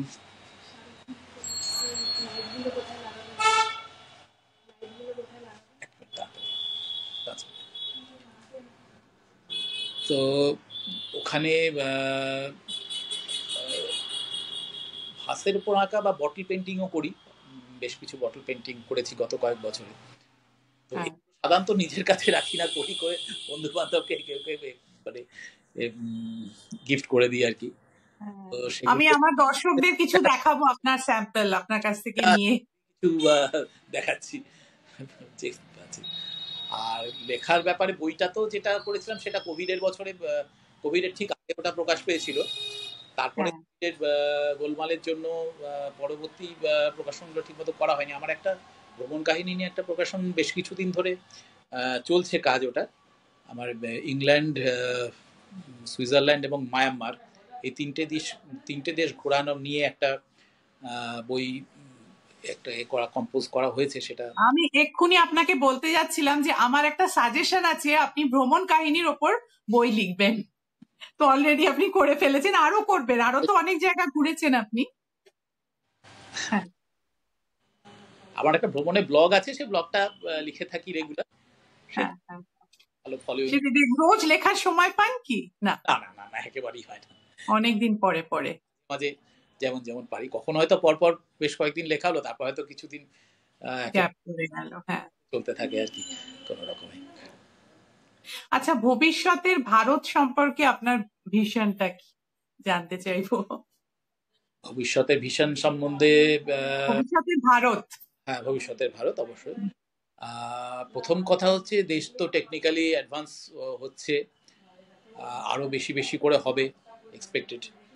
আমাদের ইয়াং পপুলেশনটা খুব বেশি সংখ্যা, সেটা আমাদের ডেমোগ্রাফিক্যাল অ্যাডভান্টেজ, কিন্তু তারা যদি যথেষ্ট পরিমাণে শিক্ষিত সচেতন না হয় এবং ডিসিপ্লিন না হয় তাহলে ডেমোগ্রাফিক বেনিফিট আমরা পাবো না। এই ব্যাপারটাতে সবারই নজর দেওয়া উচিত, প্রশাসনের, রাজনৈতিক দলগুলোর এবং আর্থসামাজিক যে সমস্ত সংগঠন আছে তাদের সবারই। হ্যাঁ হ্যাঁ, ছবিটা দেখতে পাচ্ছি না কেন আপনার? আপনি দেখতে পাচ্ছেন আপনার ছবিটা? হ্যাঁ হ্যাঁ ঠিক আছে, বলুন। হ্যাঁ, দেশের কথা হচ্ছিল। হ্যাঁ, এবার যদি এই ইয়াং পপুলেশনটা ঠিক মতো এডুকেটেড না হয়, শিক্ষিত না হয়, তারা যদি সচেতন না হয় এবং ডিসিপ্লিন না হয়, তাহলে এই ডেমোগ্রাফিক অ্যাডভান্টেজটা আমরা পাবো না। এই ব্যাপারটা প্রশাসন, রাজনৈতিক দলগুলো এবং যারা আর্থসামাজিক সংগঠন যেগুলো আছে তাদের সবারই এদিকটা নজর দিতে হবে। এটা যদি ঠিকঠাকভাবে হয় তাহলে ভারতের ভবিষ্যৎ অবশ্যই উজ্জ্বল, কিন্তু তার জন্য আমাদের সাম্প্রদায়িক এবং বিভিন্ন গোষ্ঠীগত যে আমাদের আছে, আমাদের যে ভালোবাসাটা আছে সেটাকে মেনটেন করতে হবে। আমাদের প্রতিবেশী দেশগুলোর মতো হয়ে গেলে চলবে না। তো সেই ব্যাপারটা নিয়ে শিক্ষিত সচেতন মানুষরা অনেকেই চেষ্টাও হচ্ছে, আশা করি। দেখা যাক, আমরা কখনো আমাদের প্রতিবেশী দেশগুলোর মতো পরিস্থিতি আমাদের এখানে তৈরি হয়ে যাক। তার জন্য আমাদের সচেতন বা শিক্ষিত মানুষদের সচেতন থাকতে হবে। এদের আমাদের ভবিষ্যৎ যারা সেই ইয়াং জেনারেশনদের তাদেরকে সঠিকভাবে গাইড করার দায়িত্বটাও অনেকটা বড়দের উপরে এখনো আমাদের। আর ডক্টর সরকার, আমার দর্শকদের জন্য তাদের ভালো স্বাস্থ্যের সাথে ভালো থাকার জন্য আপনার কি মেসেজ একটু বলুন। স্বাভাবিক স্বাস্থ্য যেগুলো আমরা ছোটবেলায় স্বাস্থ্য সাধারণ জ্ঞানের বই পড়ে এসেছি সেগুলোই মেনে চলুন। ওই বেসিকটুকু মেনে চলতে পারলেই যথেষ্ট। সময় মতো খাওয়া, সময় মতো ঘুমানো, সময় মতো জল খাওয়া, পরিষ্কার পরিচ্ছন্ন থাকা, ব্যাস এটুকু করতে পারলেই তার থেকে লাফাতে হয়ে যায়। আর 6 গ্লাস যতটা ইউরিনেশন যতটা, তার চেয়ে 2 গ্লাস বেশি জল খাওয়া, এইটা একটা আপনি বলেছেন। আর যেটা যে রেগুলার চেক করাটা, যারা ডায়াবেটিস এইসব 6 মাস পরে পরে অন্তত, এবং ডাক্তারের পরামর্শ নিয়ে চলা, বলে দেবেন কাকে কি করতে হবে। Right right right. আচ্ছা, আর ডক্টর সরকার, আমার শ্রোতারা যদি আপনাকে কন্ট্যাক্ট করতে চায় চিকিৎসার জন্য, আপনি একটু বলে দিন তারা কিভাবে আপনাকে কন্ট্যাক্ট করতে পারে। আপনার ফোন নাম্বারটা কি আমি দিতে পারি আমার এই ব্লগে? হ্যাঁ, দিয়ে দিতে পারি। আপনি বর্ধমান শহরে প্র্যাকটিস করেন তো? বর্ধমান শহরে এবং আশেপাশে আরো কিছুটা ছড়িয়ে। হ্যাঁ, তো কন্ট্যাক্ট করার জন্য ওই ফোন নাম্বারটাই হবে। 993330। ঠিক আছে, আর অন্য কিছু নেই? মানে ওটাতেই ডাইরেক্ট করতে পারেন ওরা? নাম্বারটা আমার সবসময় অ্যাভেলেবল থাকে। আচ্ছা আচ্ছা, আছে, যদি কিছু কারো কোয়ারি থাকে এটা হচ্ছে হোয়াটসঅ্যাপে সেটা লিখে পাঠিয়ে দেবো। কারণ ফোন ধরতে পারবো না, কারণ ব্যস্ত থাকি। না, ফোন তো প্রশ্নই নেই, ডাক্তারদের আমি জানি কিরকম ব্যস্ত। দিলে আই উইল ডেফিনেটলি রেসপন্ড। আপনাকে অনেক অনেক অনেক ধন্যবাদ। আপনি আপনার এত ব্যস্ত সময়ের মধ্যে আজকে রোববারের এত মূল্যবান সময় থেকে এতটা সময় নিয়ে আমার চ্যানেলের জন্য এবং আমার দর্শকদের জন্য দিয়েছেন। আর আপনি এত গুরুত্বপূর্ণ, এত সুন্দর উপদেশ বলুন, তথ্য বলুন, পরামর্শ বলুন, এগুলো দিয়েছেন। আমি আমার চ্যানেলের মাধ্যমে অন্তত কয়েক হাজার লোক এগুলো জানতে পারবে, এবং আমি শিওর যে কিছু লোকের অন্তত তাতে কিছু উপকার হবে, এবং আমিও নিজেকে তাতে ধন্য মনে করছি। আর আপনি, ঈশ্বর আপনার মঙ্গল করুন। আপনি ভালো থাকবেন, ভালো রাখবেন যারা আপনার কাছে আসে ভালো থাকার জন্য। আর কি বলবো, আবার অনেক ধন্যবাদ, নমস্কার। ধন্যবাদ আপনাকেও। ওকে।